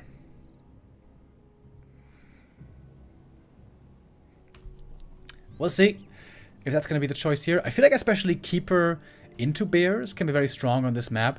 Always puts the Orc in an awkward position. You want to align your tech in a way that you want to be able to counter the opponent well, of course, what they're doing. When the Orc plays Keeper into Bears, if the Night Elf plays Keeper into Bears, then the Orc's in a weird spot. Because he wants Shaman against Keeper, but he also wants Walkers against Bears. And of course, you can never go for both. So you kind of have to pick your poison. Also against bear play, normally as the orc, you want to expand. And on this map, Expo is pretty tough. Which is also a reason why Night Elves, more and more, are foregoing the expansion on this map, but rather playing one base with Keeper into bears.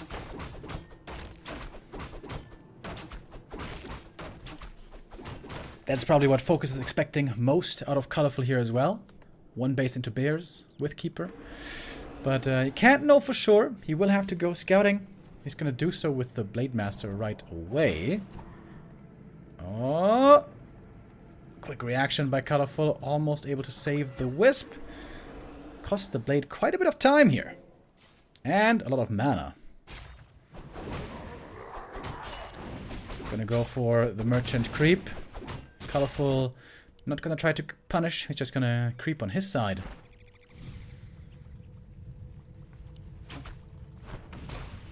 Take things slow.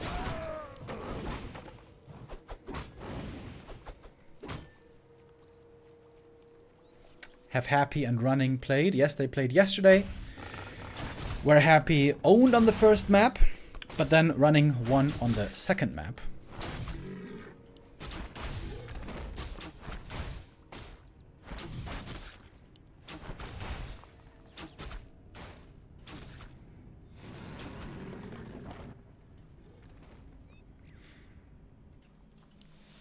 Blade Master, not too much moonwalk left. Moonwalk, what?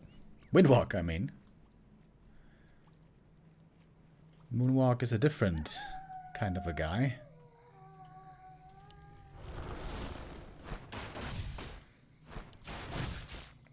Oh, but Blade here has the opportunity for a great steal. Oh, unfortunately, he is revealed. Double circlet. Very nice on the Blade Master. Could use Shadow Meld here, but there is... Oh. Who's got the reveal? Needs to entangle the Blade. Oh, but the Tome stolen. Blade got the Tome of Knowledge. Keeper got the experience. I think that's okay for FoCuS. Keeping this Keeper of the Grove busy for a long time. Still on level 3. Let me see the tech coming. So far, no signs of an expansion.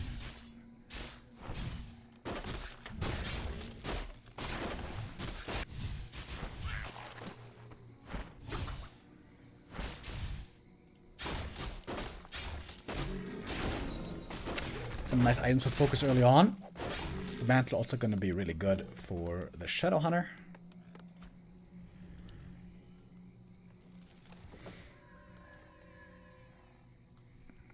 Crystal Ball reveal. Night Elf looking for targets, looking for grunts. But he can't find him. FoCuS protecting his grunts well in the main base. A player's forces are under attack. FoCuS playing a good game here, I think.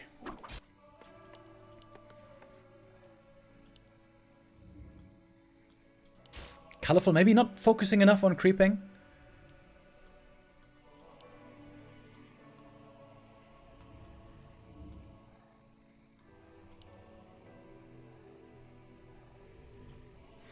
Crystal Ball reveal. Checks out the main base. Sees... Not much yet. Maybe should have waited a little bit with the Crystal Ball to see if tier 3 is coming. Because you can't really know for sure if the Orc is going Bears or it might just be pure Dryads. Pure Dryads is also a possibility. It is going to be double lores for certain. And no Demon Hunter yet. Alchemist then, I suppose, instead.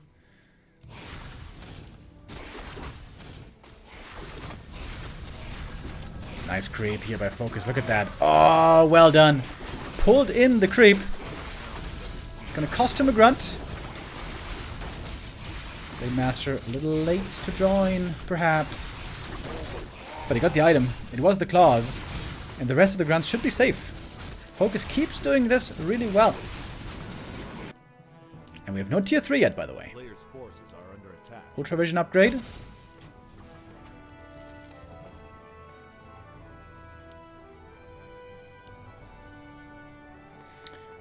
think I favor FoCuS's position a little bit here.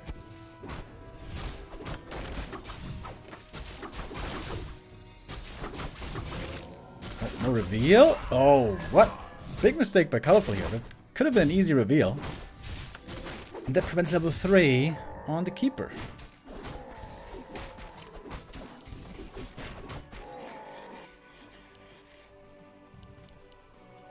Nature's Blessing.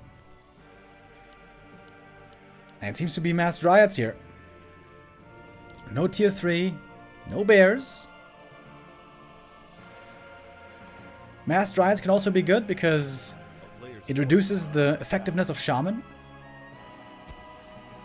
Oh, FoCuS with a bit of a risk here. Going for the Ogre Lord creep. And I think Colorful knows. But the Dryads aren't here yet. Archer, of course, quickly taken out.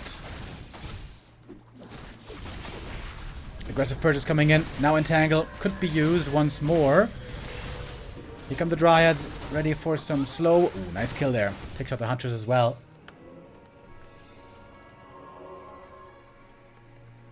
FoCuS, not with the easiest game here. Having to play very defensive, having to make sure he doesn't suffer too many losses, but he's been doing this, I gotta say, very well so far. Lost only a single grunt this whole game. With Colorful continually looking for openings.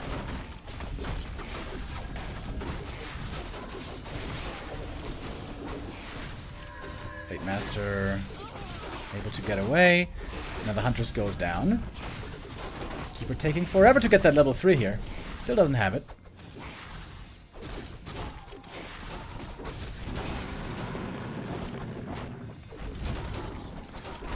Colorful also needs upgrades. Dryads without upgrades are not great. Oh, who gets the last hit? Blade got it! Alchemist stole the item at least. It is the great mana potion. And the Alchemist gonna go down. Not gonna pass the TP to survive. Keeper gets level 3. But he's very hurt as well. FoCuS absolutely owning so far on the first map. And he doesn't use the TP before the crit. Both heroes dead, and that is game, isn't it? Indeed. GG. FoCuS takes map number 1. And Colorful once again disappointed in the Keeper of the Grove.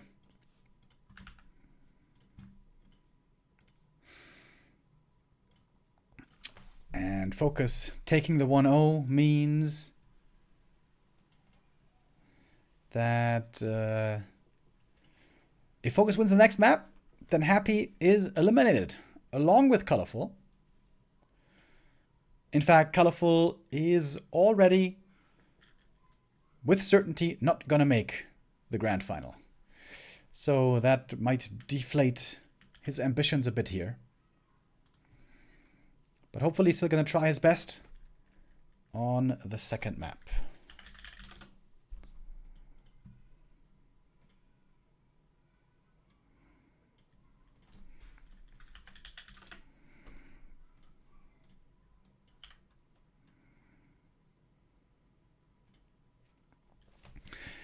Happy probably in an uncomfortable position here.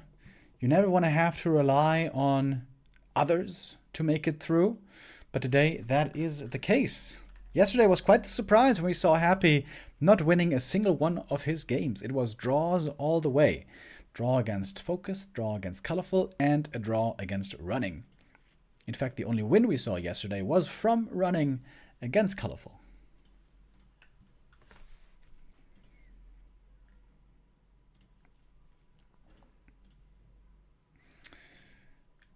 Let's see what map number 2 brings us.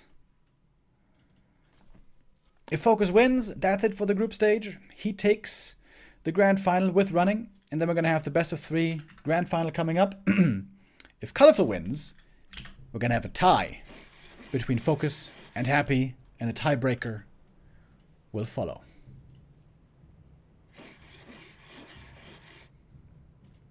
Hammerfall here, understandable map pick for Colorful. This map has proven really good for Keeper Hunts Expo, the old school style, because you can creep well with the Keeper early game, you can creep this expansion easily, and the 2 bases are close to each other, fairly easy to defend.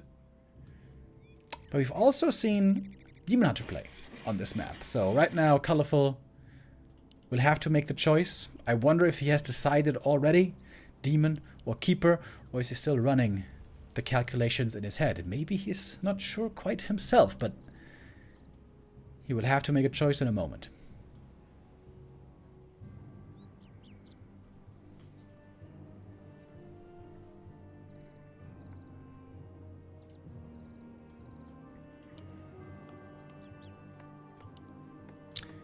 Whoa! What? What? Farseer first against a Demon Hunter.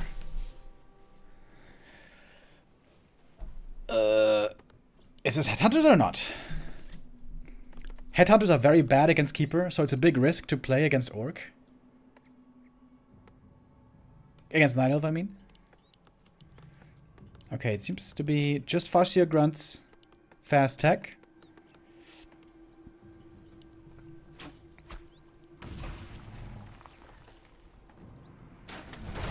My. I was not expecting this. Haven't seen that in a while. Ancient of War. Forgetting to eat the tree here. Colorful, what are you doing? You have to eat this tree.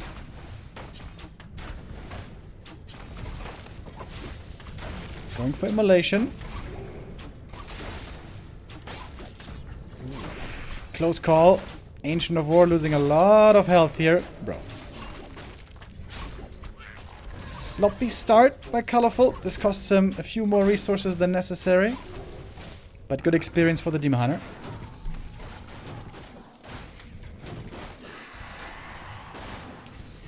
Farseer creeping in the middle. Can take these two turtle camps easily if he's left alone.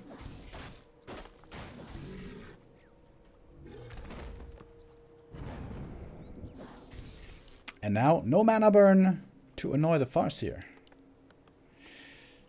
Dryads seem very likely. Demon into Dryads and Bears is just a strong strategy in general. And of course, Dryads are the bane to the Farseer. Dryads are a heavy hard counter to Farseer.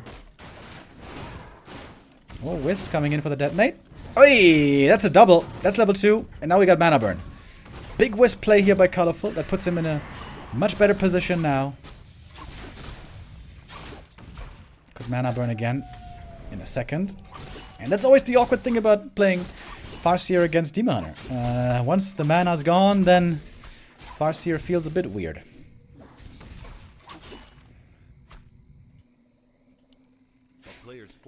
Tech comparison though, we see the Orc clearly ahead.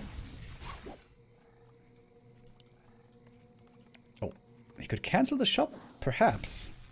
Would cost him more HP though. This item here is very valuable. I'm surprised Colorful went for the chase instead of trying to take the item. You can clearly see both want to get this item here, but the Demon Hunter is so hurt now. Don't think he can get it. The high HP grunts are now very valuable.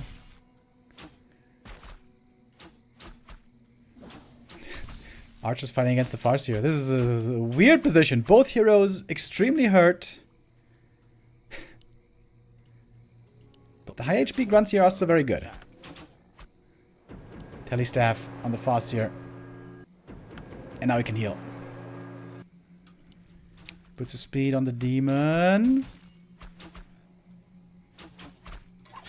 Low HP archers have to be sent away. Demon Hunter very low as well. There's a dust on the Farseer. Can try to kill these archers now. And the green camp will be going to FoCuS. It doesn't sound like much, but especially if it's claws and gloves, these items help quite a lot over the course of the game.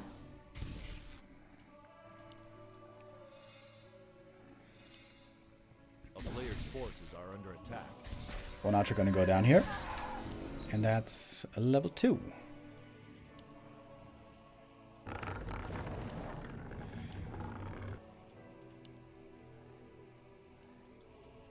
But the green cap is up for grabs, I guess.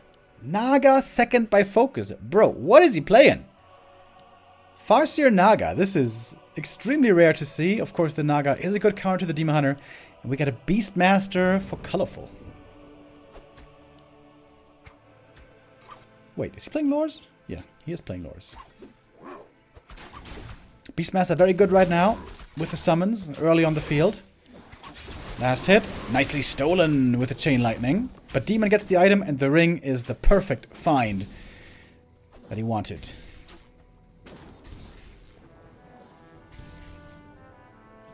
Some archers here. One at least should still be going down. Good deny though. And we got mass raiders coming.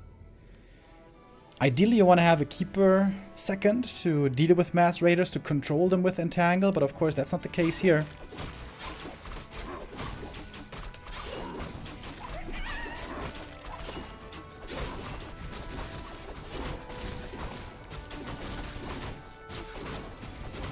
It seems like a Razorman strat, by the way. Farseer, Naga, Grunts, Raiders, go, go, go, go.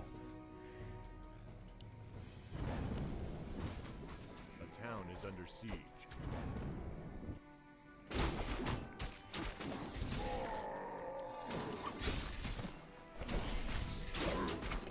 Orc heroes now low mana. Ooh, but a nice ensnare surround. And that is going to be the TP force. And that's dangerous. Oh, or is it? Oh, not just yet. But almost. Farseer very hurt as well. The Dryad Slow is coming in. Both heroes almost getting forced into the TP.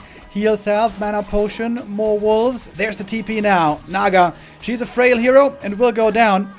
Exchanged for a Dryad there towards the end. But the TP now spent is relevant. Oh, colorful again, messing up with the Ancient of War. Sacrificing it to the creeps.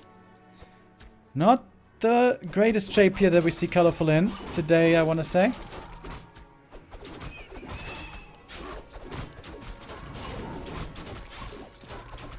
The demon is still far away from level 3. Farseer is level 3 now.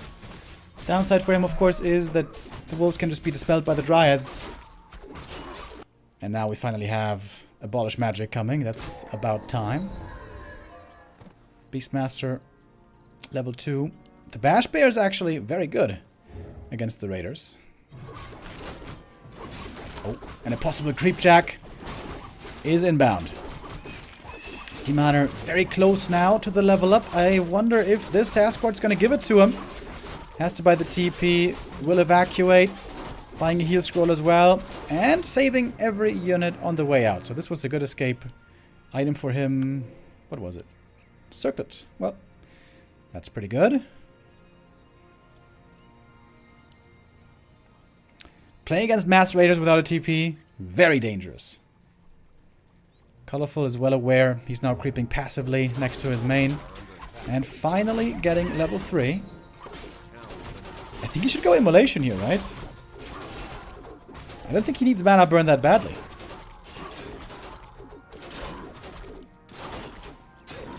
Oh, the item is still up for grabs. And looks like FoCuS gonna steal it. Didn't get the last hit, but he got the pendant. Demon Hunter coming back from the main base has healed up again. Still hasn't skilled, by the way. Activating Immolation once more. Still has a skill point available. What's up with that? Wolves getting dispelled, obviously. Level 3 on the Beastmaster. He's going to go for the bear, but it's still on cooldown for a little bit here. Heal scroll has not been used this whole time, by the way. Raiders now taking a lot of damage, however. The Dryad Slow, of course, also starting to kick in.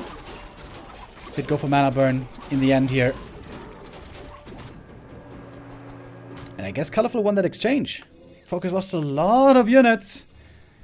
And now FoCuS is in a weird spot. Tough spot. He's going Mass Raiders still. What else can he do? But he doesn't have an expansion. Beastmaster 3, Demon 3. Looking pretty strong. Chances for Colorful now really high. Chances for Happy looking better and better.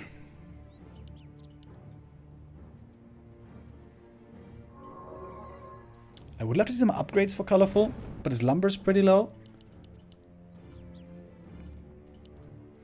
Double clarity, I like that.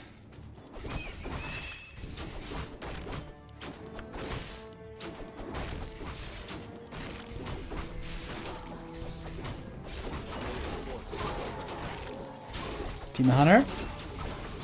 Far up front here. Oh, the Bash Bear is so good. The Bash Bear in this scenario against Mass Raiders is really, really powerful.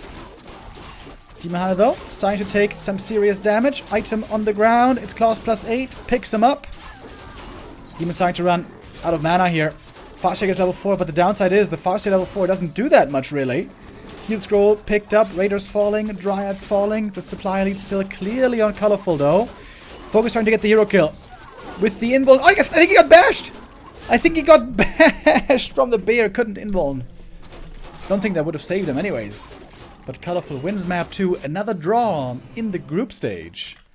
And this must mean that Happy will have to play a tiebreaker against FoCuS.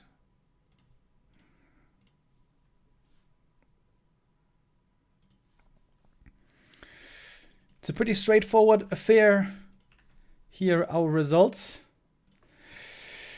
Colorful got only 2 points. Running got 4 points. So running in the grand final, Colorful eliminated, and Happy and FoCuS both with 3 points. Their encounter was a 1-1. So a decision must be found. The tie must be broken. And that means that they will have to play a match to decide it. I don't know if it's going to be best of 1 or best of 3.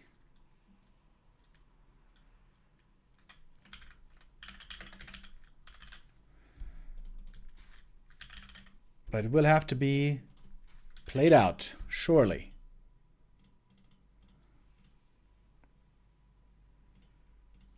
Okay. It's going to take us a few minutes to set this all up, get the game ready, get the maps vetoed and all that. We're going to go into a break right here. When we come back, it's time for the tiebreaker match. Happy versus FoCuS. Coming up.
Welcome back, ladies and gentlemen. We have our next game starting. The group stage extended because Happy and FoCuS were even in points. Now we have the tiebreaker of who joins into the grand final. Running is waiting in the grand final, and Happy or FoCuS, one of the two, will join them.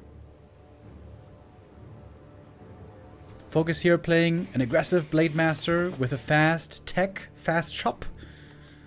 No grunts. Happy with a DK Ghoul opening, as always. They're playing around the last hits. Oh, the Blade got it. Small mistake maybe by Happy, giving this last hit away. Wasn't willing to invest the mana for the coil. Greedy a bit.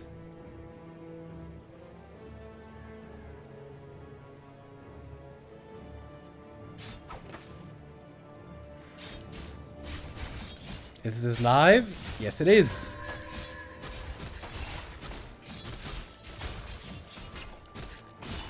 FoCuS would love to see some more last hits here. Happy cannot allow to give these experience points away. Invest the coil here. Oh, but FoCuS gets it again. Happy with a sloppy opening. FoCuS, admittedly, is doing this well. But Happy is making it too easy for FoCuS. A little too easy. FoCuS showing great Blade Master play here, however.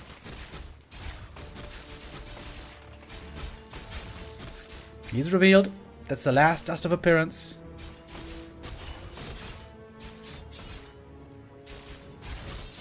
That should give Happy this creep, though. Uses the coil. Still no level 2. Man, taking forever to get that level 2.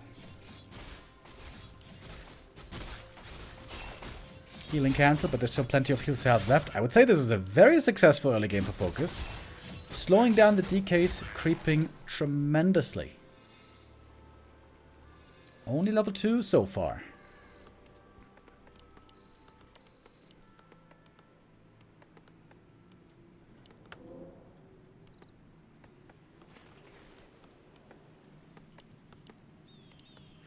Tech-wise, we have the Orc ahead. It is double Bestiary, Mass, Wyvern. This is how FoCuS was able to beat Happy yesterday. They played on Concealed for map 2. And there, with Blade, Mass, Wyvern, and some really good items, FoCuS was able to take the second map and get one important point for this group stage.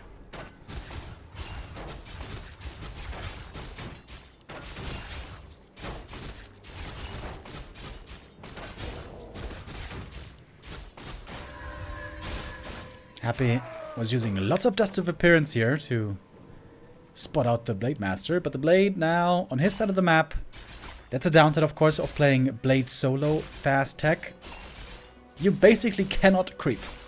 Not properly, anyway. So the Blade's experience is still very, very low. He will have to work on that quite soon. Another dust bot, by the way. Happy buying triple dust in the early game. That's a rare sight as well.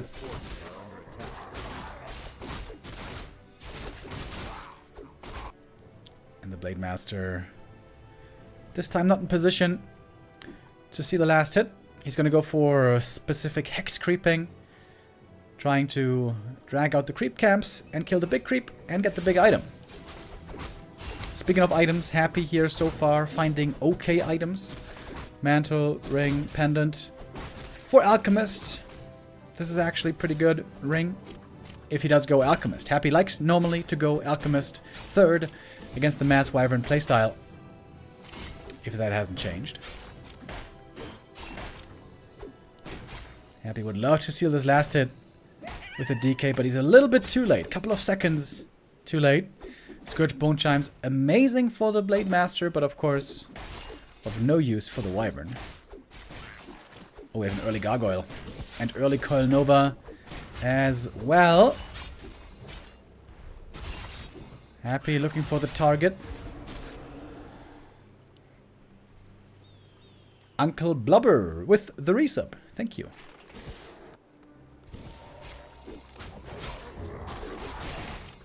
Bad Riders now joining in as well. Happy has shown his hand. The fact that he's playing Gargoyles here means he's not going to go Dark Ranger, he's not going to go Fiends, it's going to be Gargs and Alchemist. Healer wards picked up. FoCuS still struggling with low levels. Double level 2 only so far. Very fast on tier 3. Blade items very weak so far, but the marketplace Are under attack. might be able to reconcile that issue.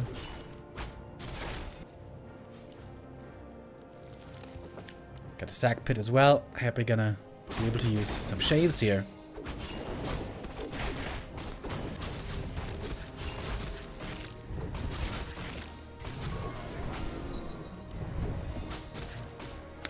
Double Pendant of Energy. If he uses this with mana potions, it could be really good, but it puts an additional micro tax on your heroes. And now here we have the Alchemist.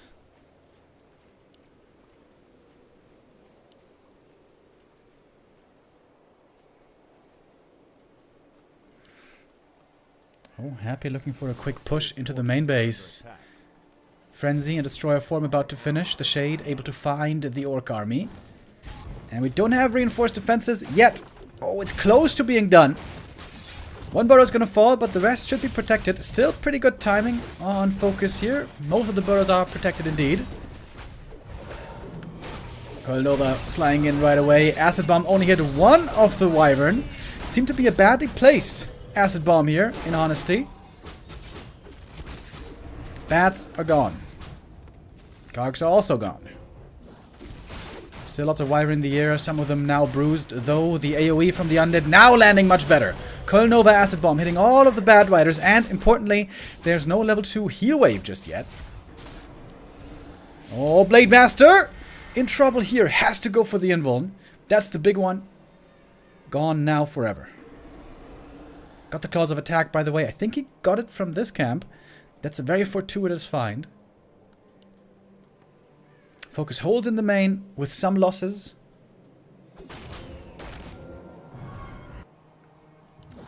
Where did he get the claws? Maybe he got him here, because this camp was still available. Happy's gonna get it. Item, this time claws plus 8, also very, very good for him. Lich now with plus 11. And getting closer to 3. Invul potions, very important in this game as well. Happy trying to secure the next one. Gets that. And the heal scroll. And the Shade. The Shade is so valuable here. Always trailing the Orc army. Blade Master trying to find a statue snipe here. Purge. Not lucky enough to get it right away. DK level 4. Good level up there as well. Is he gonna go Death Pact? No. Going for the aura. Oh, Shade spotted, but making it away. Mini heart attack for the Shade there for a moment, but not taken out yet. A very even game so far. Seems to me like Happy has a bit of a lead. Especially since the Shadowhunter is only level 2. That is not good for the big fight. You want to have heal scrolls. You want to have level 2 heal wave. There's a heal scroll on FoCuS, but lacking still in levels. Lich about to level up. Level 3 for him. Will be big. Alchemist also got the level 2. Another pair of claws. And a ring. Double ring really good for Alk and DK.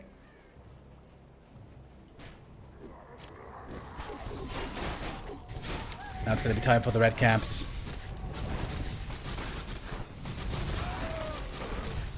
Big item here. What's it going to be? Medallion of Courage is a good item for the Shadow, but not amazing for the entirety of the army. Alchemist going to get level 3 here as well. Warsong Battle Drums are really good. Bonus damage on everything.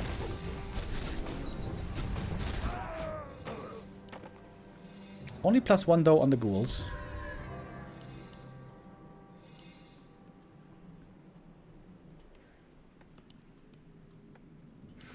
Not too many towers yet in the main for Happy. More could be upgraded, going for more shades as well. We're gonna have 2 on the field. Happy anticipates this attack. FoCuS, very cost efficient at 50 supply. And Happy has difficulty getting to the back of his base. This is pretty annoying. The ghouls have to chop down some trees. This is how FoCuS can get ahead economically. But look at the shades. Look at the vision. Happy's permanently scouting for the tiny Great Hall. That's a thing that would really get FoCuS ahead.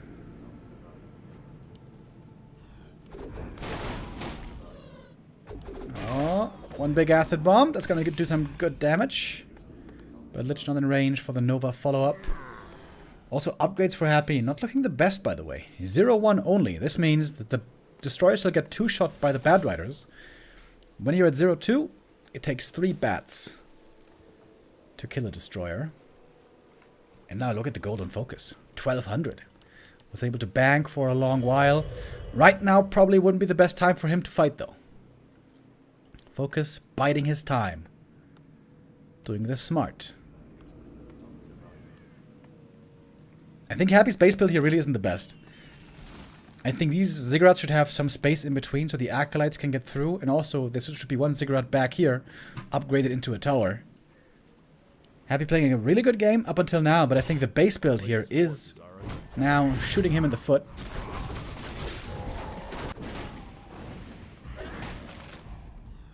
And another ghoul goes down. Happy stuck at 60 supply for a long time, making way less money than the opponent. Yeah. And you see, the acolytes can't get out here. This is all fully walled off. This area. Happy's base build here looking inferior. And look at FoCuS again. Finding a catch. FoCuS is playing this smart. He's playing this well.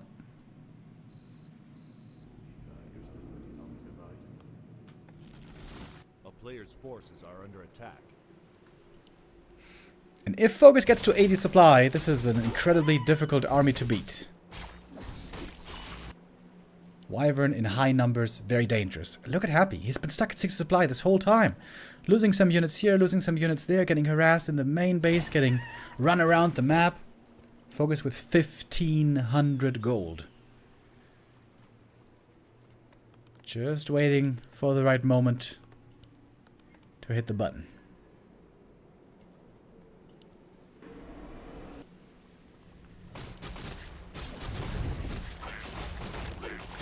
Happy seems a bit clueless of what to do. Getting the 3rd armor upgrade here is going to be valuable. But again, the acolytes will be a possible point of attack. Shade, though, finds the orc moving towards the undead base. That's very valuable for Happy. He knows again what the next move is. Peons on the way out, getting ready to set up an expansion, or at least attempt to.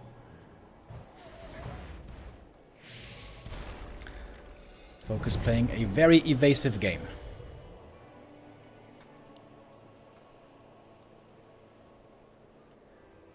And now, time to set up some towers here and a base. And Happy doesn't see it yet with the shade. Now moving his other shade out. That should be spotted then soon. But FoCuS is keeping him busy with the main army.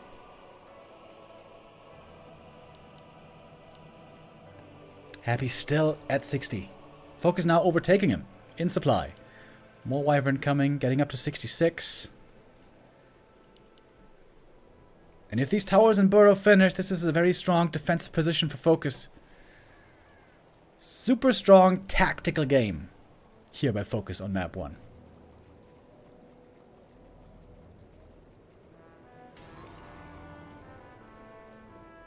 Happy's trying to cancel these towers. He knows it will get difficult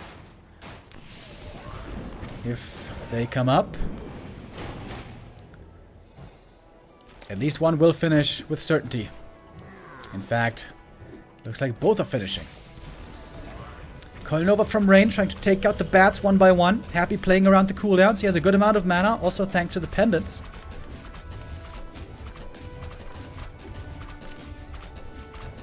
But there we go. Towers are up.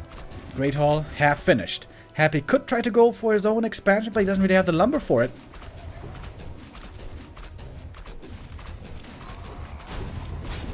Committing in now with the heroes. Oh, that was a crazy acid bomb. That hit basically everything. And the Gargs survived. We have 3 armor upgrades now. The Gargs can even survive. 1 Bad Rider. But they will be very hurt after. Now the bats are gone. Oh, the Garg. Not in the group.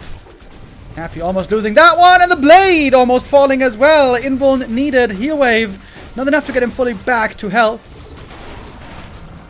He's still committed. Fighting with the towers now. Happy's heroes trying to take on the Wyvern along with some Gargoyles as well. Gargoyles, of course, doing lots of damage if they don't get blown up right away. But FoCuS is holding. FoCuS keeps holding here at the expansion. Plenty of Wyvern still alive. FoCuS going for the hero kill now. The Lich almost falling. Purge might result in the kill now. Just as yesterday with a timely Purge, the Lich goes down. And now FoCuS is far ahead. FoCuS doing it again with the Blade Wyvern. And now we got the Expo mining. Happy with 2 mistakes this game. First one, and the biggest one, was having a bad base build. And the second was not seeing these towers quite in time. Not being able to cancel the towers quite in time.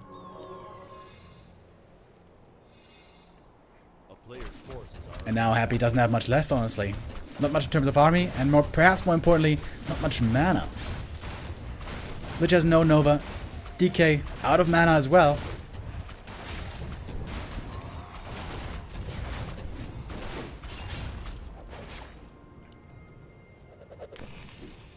Towers are now gone. Going for the Hex. Going for the DK. Dispels there. Blade Master now feeling strong. Feeling emboldened. Oh my god, these acid bombs are doing sick damage. And then the statue falls. And now FoCuS is pumping like crazy. We got mass bats coming. Expo still mining. Peons protected.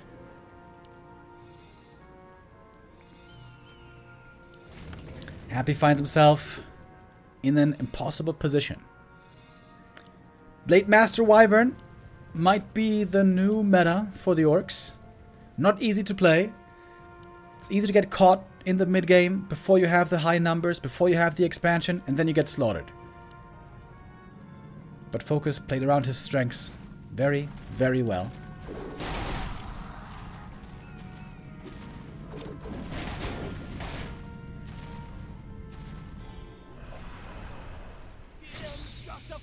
Oh.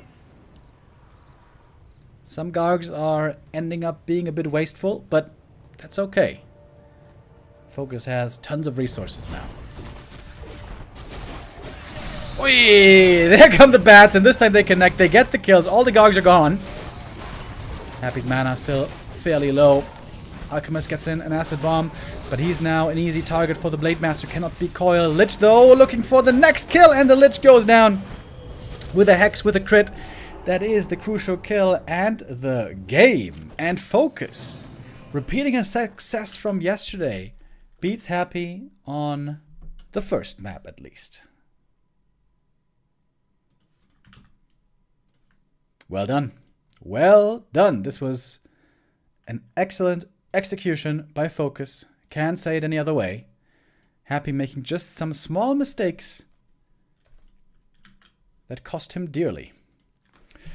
But it's a best of 3. We're not done yet. There's still a chance to come back for Happy if he wins the next 2.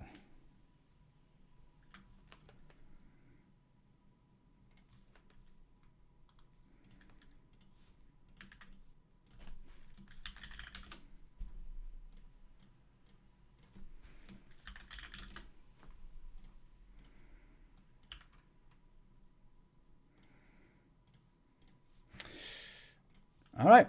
Happy, though, really tested. Happy losing tons of maps today and yesterday. I guess on Saturday, when the ELO resets, Happy's going to be losing quite a few ELO points.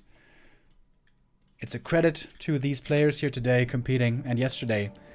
Colorful and FoCuS and running all looked really, really good. FoCuS now with a chance. 2 chances. 2 match points to eliminate Happy from the tournament. Oh, and look at Happy. Happy is changing openings. He's switching away from Ghoul opening into Ted Fiends. If FoCuS should play Farseer Headhunters now, this would make this again a difficult game for Happy. This build is great against Wyvern. It's not so great against Berserkers. When you face Berserkers, you want to creep heavily at the start with DK Ghouls, so you get level 3 Death Knight early, then Dark Ranger, Hunt for Kills, and Snowball. Oh, it's a Farseer. I wonder if FoCuS can scout this build, and if he sees it, not go Wyvern.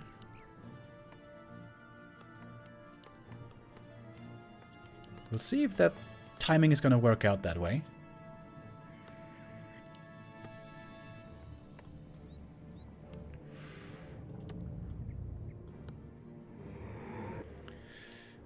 With Fiends, late game, if you're in a good position, you can still always win. You can beat any army, but it's a slow opening. You level slowly, you're never gonna be ahead in the creep game.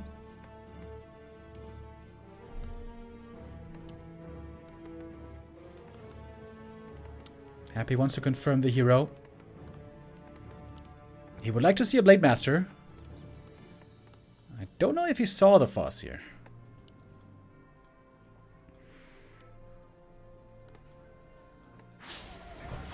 Acolyte scouting now very important. Happy could perhaps try to get the last hit steal here if the Farseer creeps this, but the Farseer is coming to attack himself.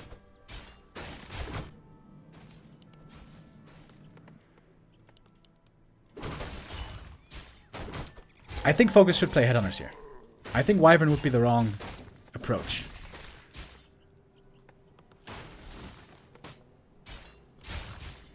Got the tech lead on FoCuS, of course. But he's not making barracks. It looks like he's still playing Wyvern.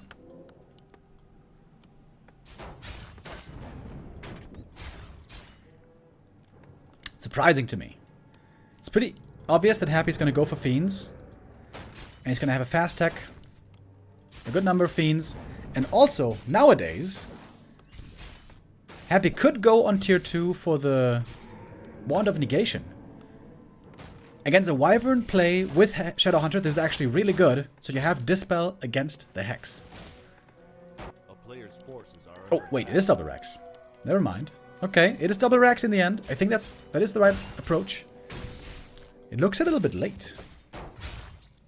Seems like he could have started that perhaps a bit earlier. Happy to find out what he's facing. Good Acolyte Scout again. And now Happy knows, okay, it is going to be Berserkers. That then should trigger a Dark Ranger second normally. But the Farseer is slowing down the DK really well. That is one of the downsides of the Ted Fiend opening. You have no ghouls to creep with early game, so the Farseer can keep you busy very easily. And so the DK isn't even level 2 yet.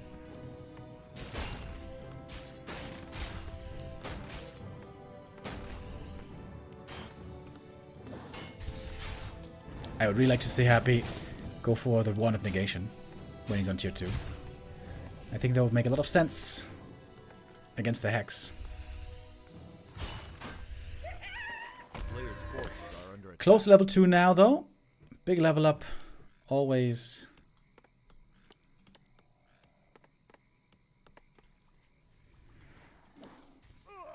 And looks like the Dark Ranger here is about to join.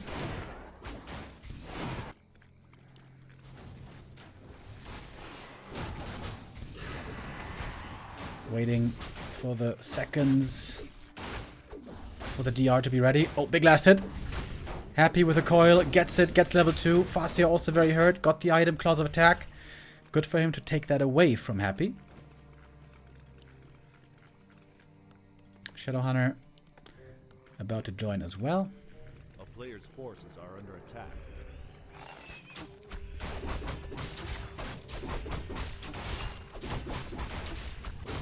And the big consumable here being taken right away.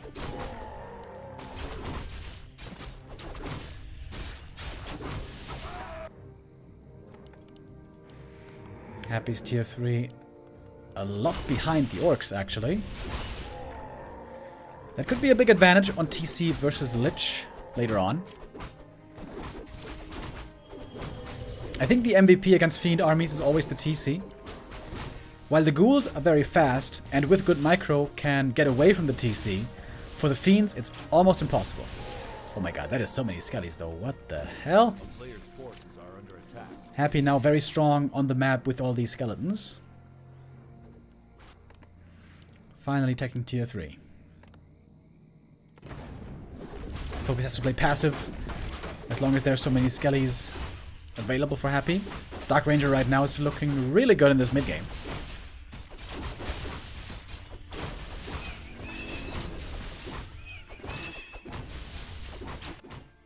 Crystal Ball. Scout sees FoCuS's whereabouts. FoCuS still needs more levels. Double level 2 only is actually pretty weak.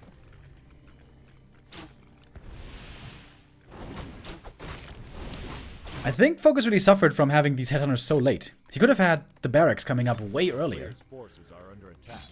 Seems like his mid-game tempo here is just a bit too slow.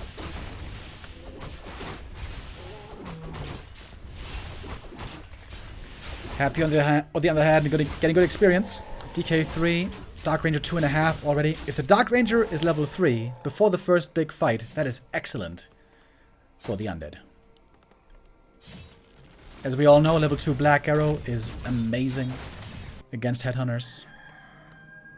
A player's forces are under attack.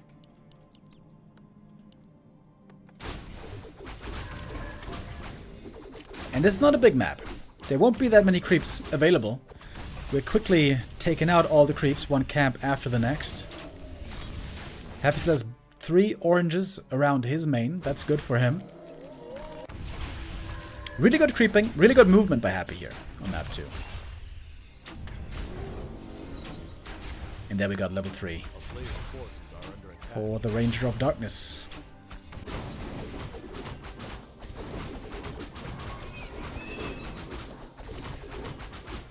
Double level 3 finally for FoCuS as well. Didn't find a ring of protection, by the way. That means the TC will always be a squishy target. Who's now joining. But FoCuS now also taking some camps away from Happy's side. That is the right approach. And Happy's Lich is going to be very underleveled. Very late to join into this game. TC getting a little bit of solo experience here. Close to level 2.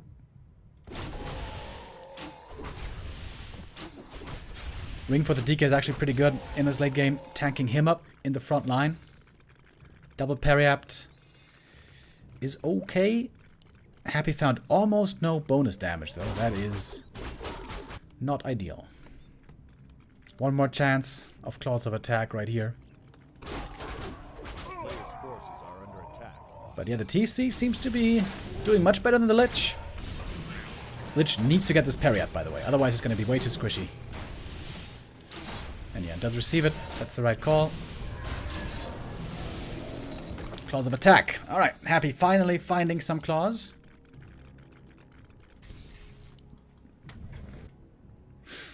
A lot of creeping here in the mid-game.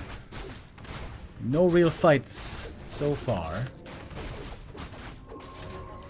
2 more smaller camps for the TC. Level 3 would be tremendous to get early on. Yeah, and he's gonna get it from this green. A player's forces Good management of creeps by FoCuS, and the faster tech results in him having the much higher level 3rd hero.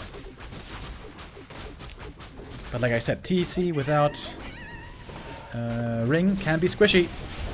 Right away we see the FoCuS coming on the TC. Invuln forced early, tries to get out the stomp. trying to connect to the Fiend backline, and now finally has the stomp, but the invuln's over. That puts the TC in danger again. Nice Ankh transfer. TC will be revived with 500 HP, but that still makes him susceptible to damage. Oh, sick.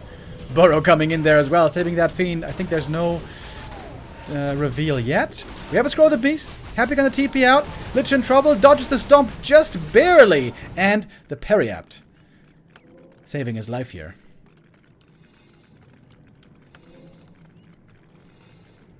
And this fight went to Happy. Pretty clearly. Forced lots of invulns, or rather consumables, from the enemy side. Got some kills and got out pretty clean with a TP.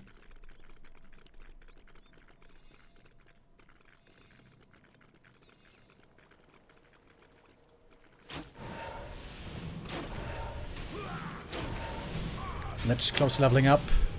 I wonder if he's gonna go Dark Ritual or Frost Armor. I think Dark Ritual would be better, but I know Happy loves Frost Armor. Happy getting new scrolls, getting ready for the next fight. Indeed, it did go Frost Armor. Oh, statue. Whew. Saved into Destroyer form. Oh, we got the expansion. FoCuS with a greedy play. Going for the Tiny Great Hall that Happy isn't expecting. I didn't even see it. I was focused on, I don't know, something else. FoCuS taking a risk. Pushing hard into the undead base. I wonder if Happy realizes what's happening, because this is a very weird push. FoCuS can never win a fight here. We know. FoCuS knows. Happy knows. So why is he attacking here? This smells like an expansion. Kodo Beast almost gets the Devour. Oh, but falls in the end. And now Happy must be wondering seriously, why was there this attack? This is very suspicious. It smells like an expo. If FoCuS can hold here, though, if he can keep this expo standing, this game will be his, and he will eliminate Happy from the tournament. The next fight will determine the map. No Raiders, no Ensnares, not even a Kodo, but mass Burzies. 1-1 upgrades are okay, 2-1 on the Fiends. TC has an invuln. But no ring. TC is still a squishy target.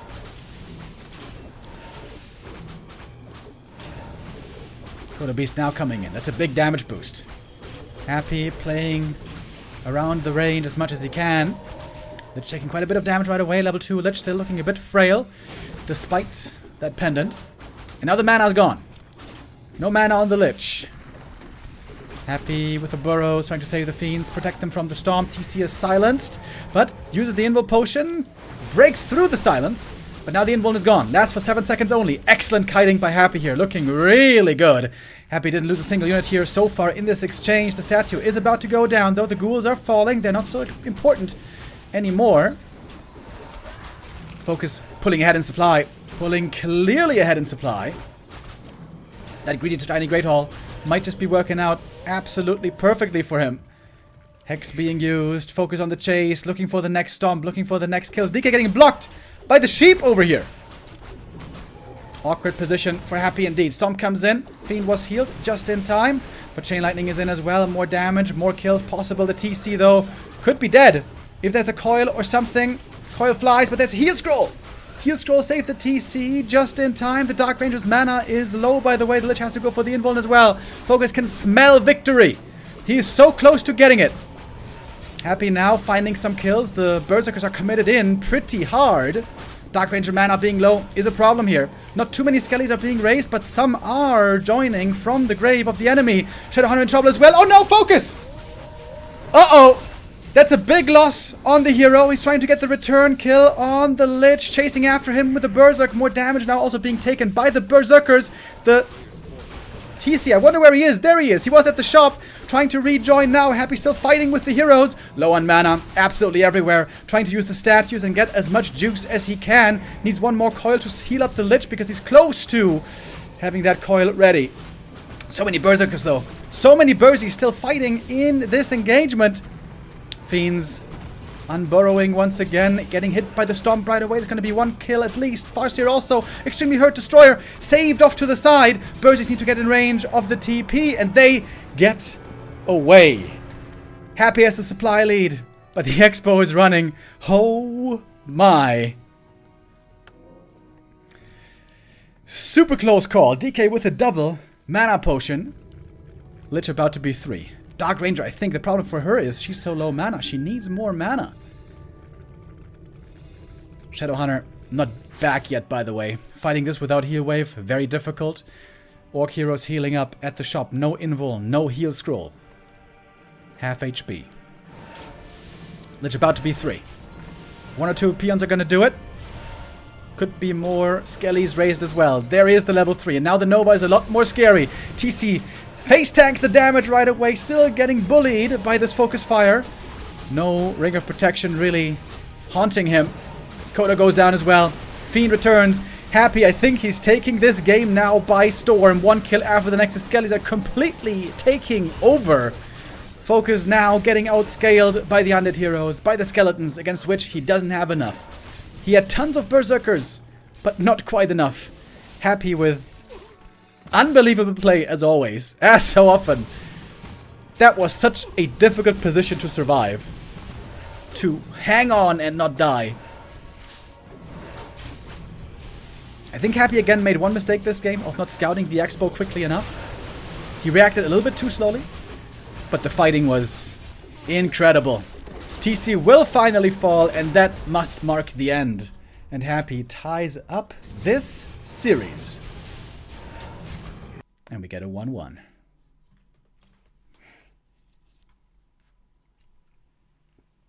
Ooh, baby, that was a good game. This is an excellent series so far. We're going to have a third map decider, which will be FoCuS's map pick. And these matches today are looking grand.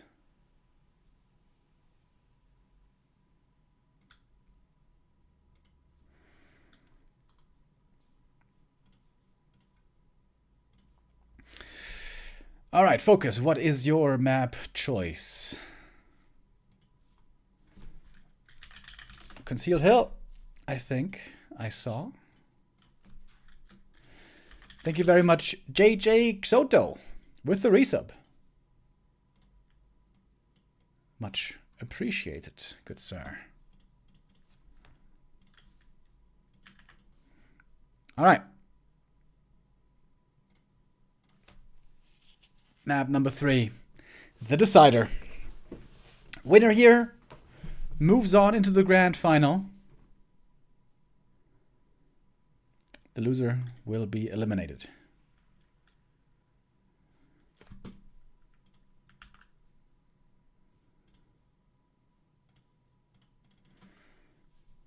Bro, what is going on? My game is bugging. Hello. I mentioned this earlier, man. My Warcraft client is being really buggy the last few days. It's always been a little buggy.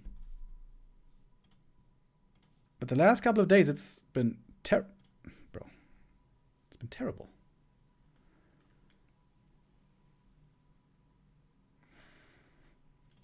Okay. Now, finally working again. And now it's time for our decision. Who makes it into the grand final? Happy or FoCuS? Let's find out.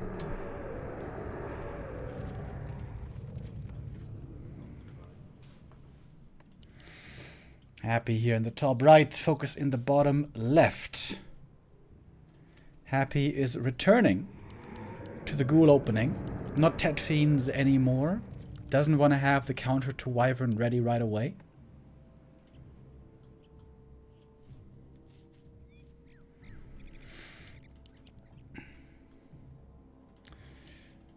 Running, the human player, is waiting in the grand final. I wonder, who would he prefer to face?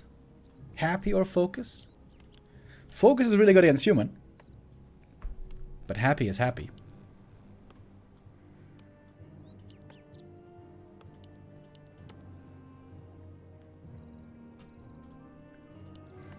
Gonna be a fast tech again. Looking like a Farseer, I guess. Ah, no, never mind. It's a blade.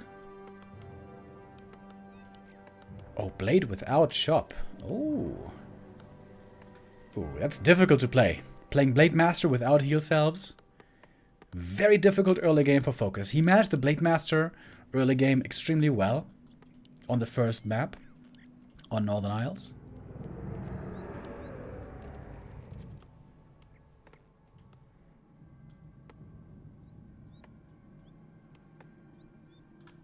If it's going to be Wyvern again, which seems very likely, Happy should make sure that he makes some space back here to have protective Spirit Towers against the air units.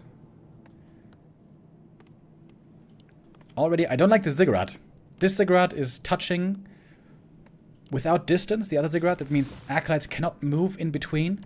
And on this position, it also means that DK and Fiends cannot move between these buildings. This is blocked off. It's a minor thing, building placement, that oftentimes doesn't matter. But on map 1, it proved to be a big problem for Happy.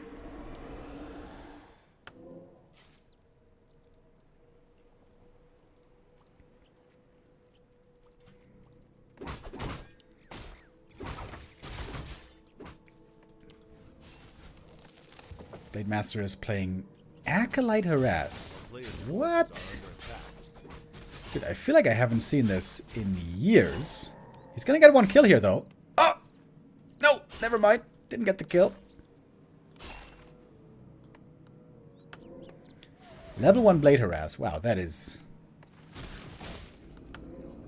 extremely rare. And I don't even mean, like, harassing against the DK is creeping. We see that a bunch. Forcing coils, trying to steal assets, trying to get ghoul kills, but killing acolytes. Didn't succeed. Wojtek with the resub. Thank you.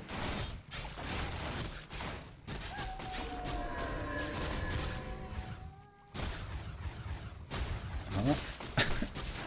Playing around the last hit. Happy has only one coil available. Either the creep or the ghoul. He cannot go for both. The DK is surrounded back here. Blake can go for the DK. He's stuck. Oh, who's stuck with who though? Blade Master also super hurt. DK has to de-aggro. Gets level 2. He's thinking about Death Pact. Oh my god. What the hell? Bro. Doesn't have Death Pact yet. Blade. Oh, he missed the coil. He missed the coil. He coiled the Skelly or something. Oh my god. Gigantic mistake by Happy. Getting killed by a Blade Master solo. What is this? At least he didn't go Death Pact, but that was terrible. Oh, he's looking for the Blade maybe. Blade didn't even have salves. Forces are under attack.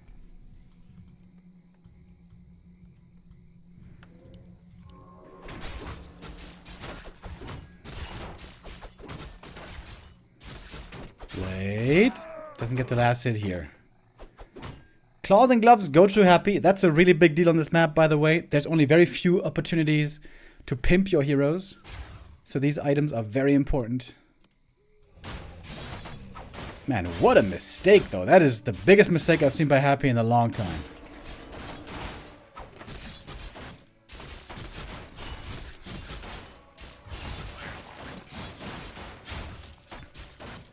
Blade. About to get level 2 here, if he gets this one. Didn't get it? No, he did. Wait, am I crazy? Ah, it's a level 4 creep. Not a level 5 creep. Okay, never mind. He got the creep, though. My. Happy looking damn vulnerable here, I gotta say. And it is Wyvern, by the way. That shouldn't surprise us. Happy is scouting for it with the Acolyte. He has now experienced this plenty of times. The DK is so hurt, it's not easy for him to harass. And he's no level 3. But Happy is persistent. He does not want to give it up too easily.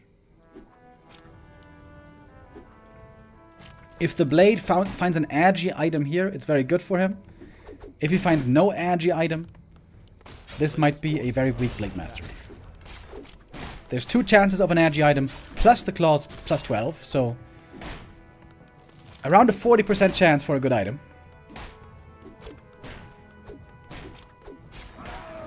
And Medallion of Courage. Not good for the blade, but good for the shadow.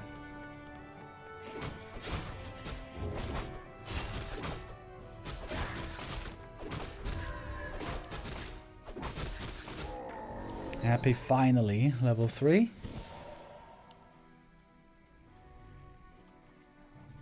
Ooh, Ghoul's here. In quite a bit of trouble as well.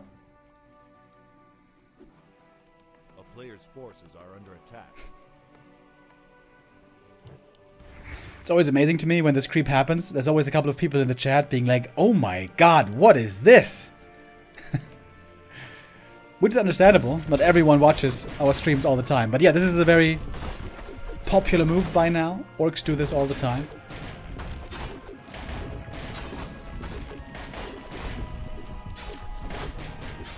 Scroll the Beast. Found here. Not the best item either. Happy now is the one on the hunt. Shadow Hunter gonna get a level 2. Alrighty. Bad Riders easy pick off targets with Coil Nova, but FoCuS pulls it back just in time. TK has now nicely healed up again. And we get Fiends, by the way. Happy no longer trying to go mass air against mass air with Alchemist. Instead he's going to go Fiends. I think Pitlord could be pretty good as a third hero here. Trying to go for the Lich with the Hex. Happy has the coils ready though. Scroll the Beast popped. Trying to get this kill. Item on the ground. Oh, it's only gauntlets. Oh, the gauntlets! Boosting the HP of the Lich. One more coil. Is it ready? Whew. Heavy commit to try to get the Lich. There is one more Hex. And I guess it's gonna get him. Deny by Happy though. It cost FoCuS a lot. Scroll the Beast. Lots of mana. Scroll speed. I think this is better for Happy. A player's forces are under attack. One coil about to be ready. TK would love to steal this item. Web isn't ready yet, by the way. Web is just a few seconds away, but the blade gets the last hit and the big invuln. One Bat Rider gonna go down, but these bats are useless anyways. As we don't have gargoyles this game.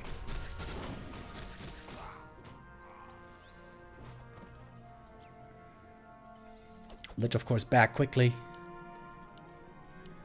So what's the third hero, I wonder? The standard third hero is Dark Ranger, and the Dark Ranger is always okay. Pitlord would be great against Wyvern, in my opinion, but if there's a pivot into Headhunters, Pitlord is crap. Good Hex. Prevents the coil. FoCuS again playing an evasive game. Looking very reminiscent now to the first map. Lots of gold as well. But look at the Blade Master items. Terrible blade items. And this is something that can happen on Concealed Hill. Like I said, there's few chances to pimp your heroes.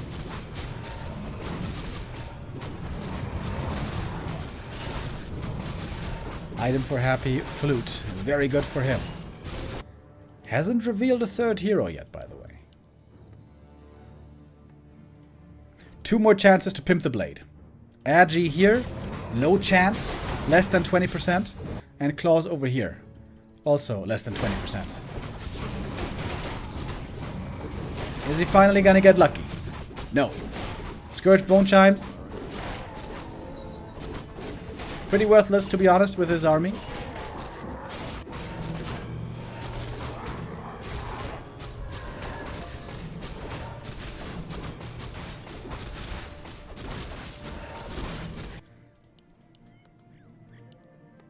Happy going for a Temple of the Damned. This is very strong late game tech. Curse, really good against Blade Master, also against Wyvern. And Anti-Magic Shell, this is something not everyone knows. Anti-Magic Shell also protects against Wyvern poison damage.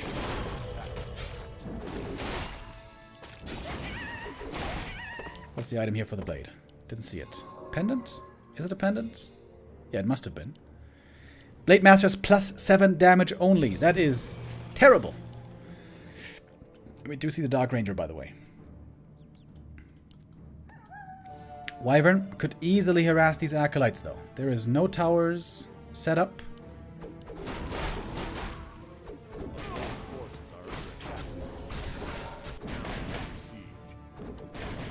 Uncomfortable position for Happy. He's gonna TP, trying to catch the Wyvern. I think he timed it with the Acolytes. Oh, and that is 2 Wyverns caught. FoCuS here a little careless. Yeah, I think Happy TP'd in and then used the Acolytes for repair to bait in the Wyvern. And so 2 have been eliminated, but FoCuS still has the goal lead here. The town is under siege. He bought a second circlet. So now +9 damage on the blade. But that is really not that impressive.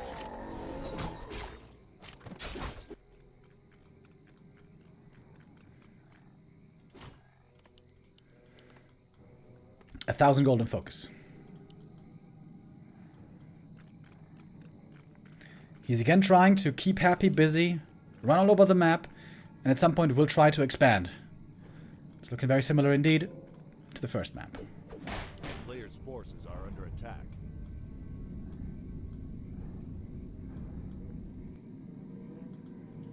Acolytes here are a little bit vulnerable. Spirit Tower, as you can see, is doing a lot of damage against the air units.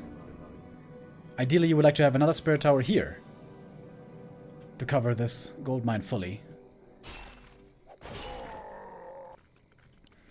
Happy must now make sure he's scouting better than on the first map.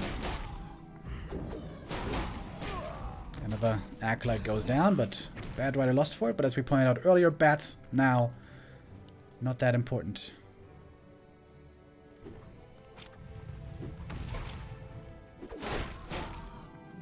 It's quite a few Acolytes going down. But compare the gold mines in a moment. Must be a big difference by now. Look at the gold. Look at the gold for FoCuS. A player's forces Okay, are 4,900 in Happy's gold mine. We got 4,400 here, so a 500 gold difference. Question is, when is FoCuS going to try to expand?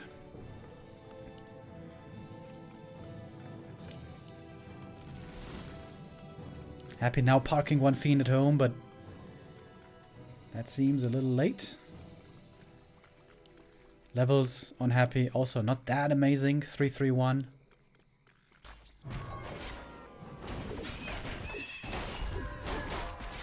And quick reaction. FoCuS pulling back right away. Coil Nova shouldn't be a big threat, right? Level 2 Windwalk. Oh, invuln triggered though. That's the big invuln. I think he didn't need that, but player's forces are under wanted to attack. be on the safe side there. FoCuS spending his gold. 1,500 still in the bank. Happy's way behind. Way behind in resources. Happy has the quality, but FoCuS will have the quantity. Shade spotted. No Tiny yet. Oh, there it is. Here comes the Tiny Great Hall. And Happy has to attack. Happy has few units, but he doesn't have a choice. He must attack. FoCuS here with a big supply lead. A player's forces are under attack.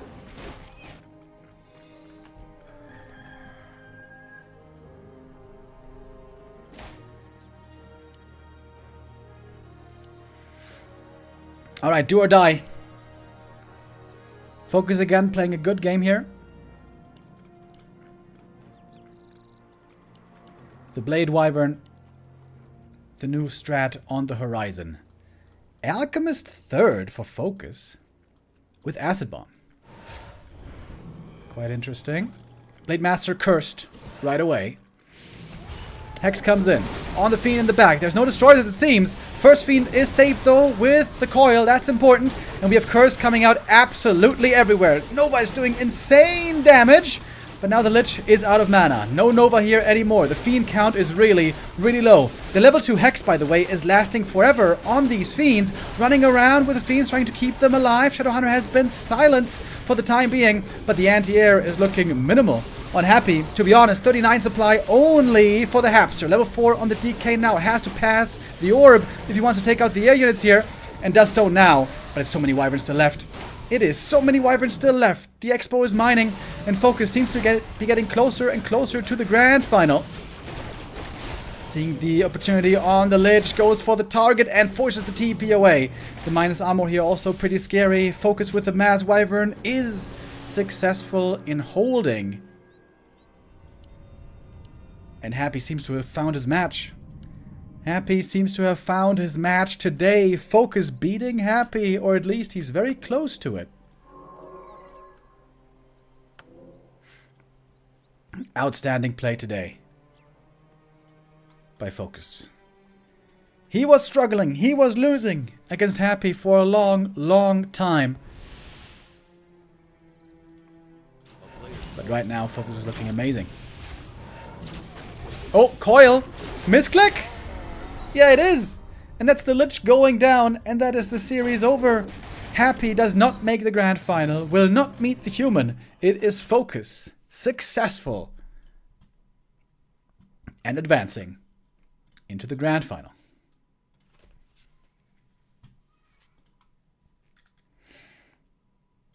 With the Blade Master Wyvern, it seems like the Orcs have found a very strong new strategy.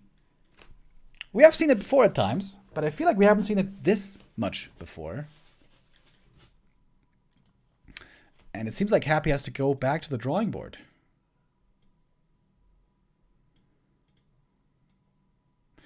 Maybe Tet Fiends is again the way to go, but we saw that earlier. While Tet Fiends is great against Blade Wyvern, it is pretty weak against Farseer Headhunters. The Undeads right now might be in a difficult strategic spot of which strategy to pick against Orc, who has a number of options available. All right, so we have our grand final. Running versus FoCuS to come up next. And wait.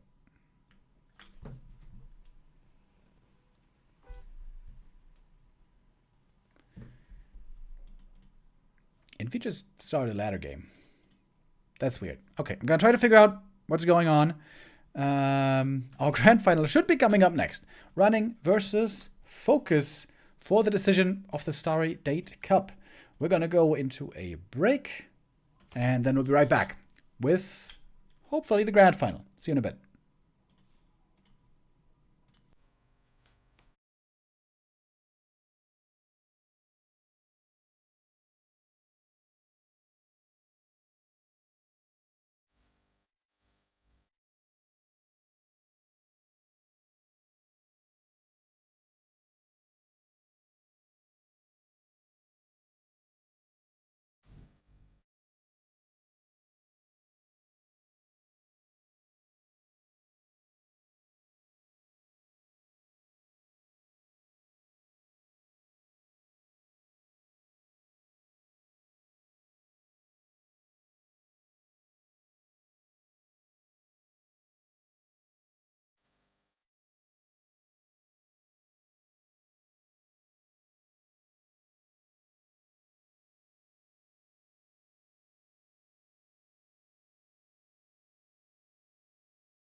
Yo, guys. We're back from the break.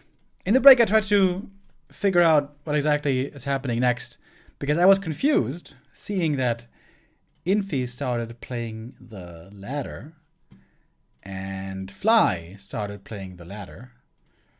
Normally, always, of course, they stream these games, they cast these games, same as us, in Chinese. But yeah, they didn't wait around. They started the ladder game, and so I asked, Colorful especially, yeah, and now he answered me. Thank you, Happy, as well. WC3L Happy in the chat.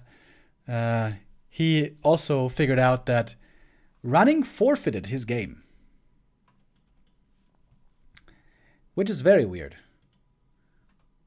Running was playing all of these matches yesterday and did very well and forfeited his game today, which means with him dropping out, the grand final was Happy versus FoCuS.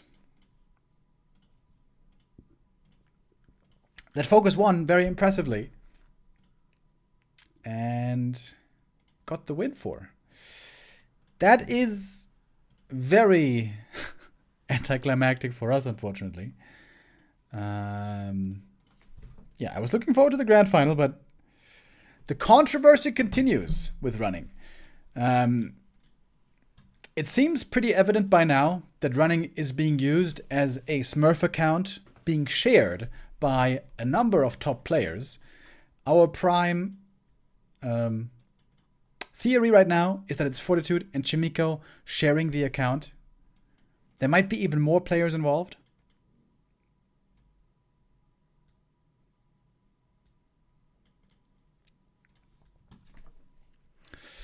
Yeah, that means that FoCuS wins the tournament today. Sorry for the letdown. I was also hoping to have the grand final, but, well, Running? Boo. Boo Running. What the hell? Forfeiting the games. All right, that's unfortunately a letdown for us. Thank you, by the way, Darkwing Duck with the resub and Skotiner with the resub as well. Yeah, that kind of sucks. but that's the way it goes sometimes. With that, our Starry Winter Date Cup comes to an end. And I wonder if there's going to be action taking against running. This is starting to be like a very sketchy behavior. You know, an account being shared by multiple players. That's already kind of a breach of integrity when it comes to tournament play. And then also today, just forfeiting. Yeah. I'm feeling less and less sympathetic to the running ID and the people behind it. Feel like that there should be some action taken against this by the Chinese tournament organizers. But that's not my task. That would be their task.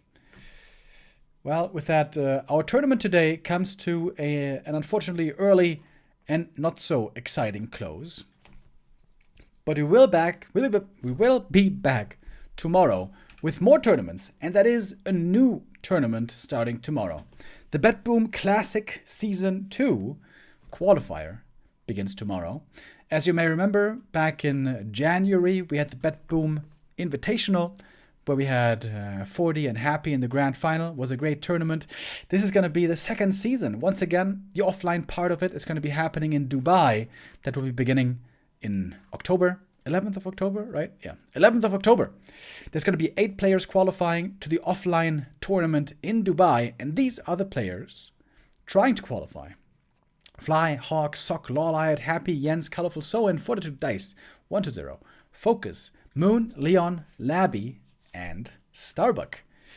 We're going to have 4 groups starting tomorrow, 8 players to qualify in the end, and we're going to start nice and early tomorrow, by the way. 10:30 a.m. So set your alarms and tune in early, whether from at home or from at work. Get ready for that tournament. This is going to be one of the highlights of the fall season. Hopefully the second season will be just as exciting as the initial one was, because the first season in January was indeed very hype. Yeah, so today we're unfortunately only going to have a short stream, you guys, but for that we're starting all the earlier tomorrow. Like I said, with the Bet Boom Classic Season 2. And when we're done with that, we're also going to do the B Cup, because B Cup is also continuing tomorrow. So while today is short and sweet, tomorrow will be a lot longer. And there, Happy will have more chances again. It's not Happy's group tomorrow, but rather Happy's group on Friday, day after tomorrow, where his group looks very doable this time. But yeah, I'm out for now. We are going to have another broadcast tonight. Neo is again going to bring the Warcraft 3 Dach Inferno League to your home screens tonight at 8:30 p.m. That is the German league. Leon and Changer are going to be playing there.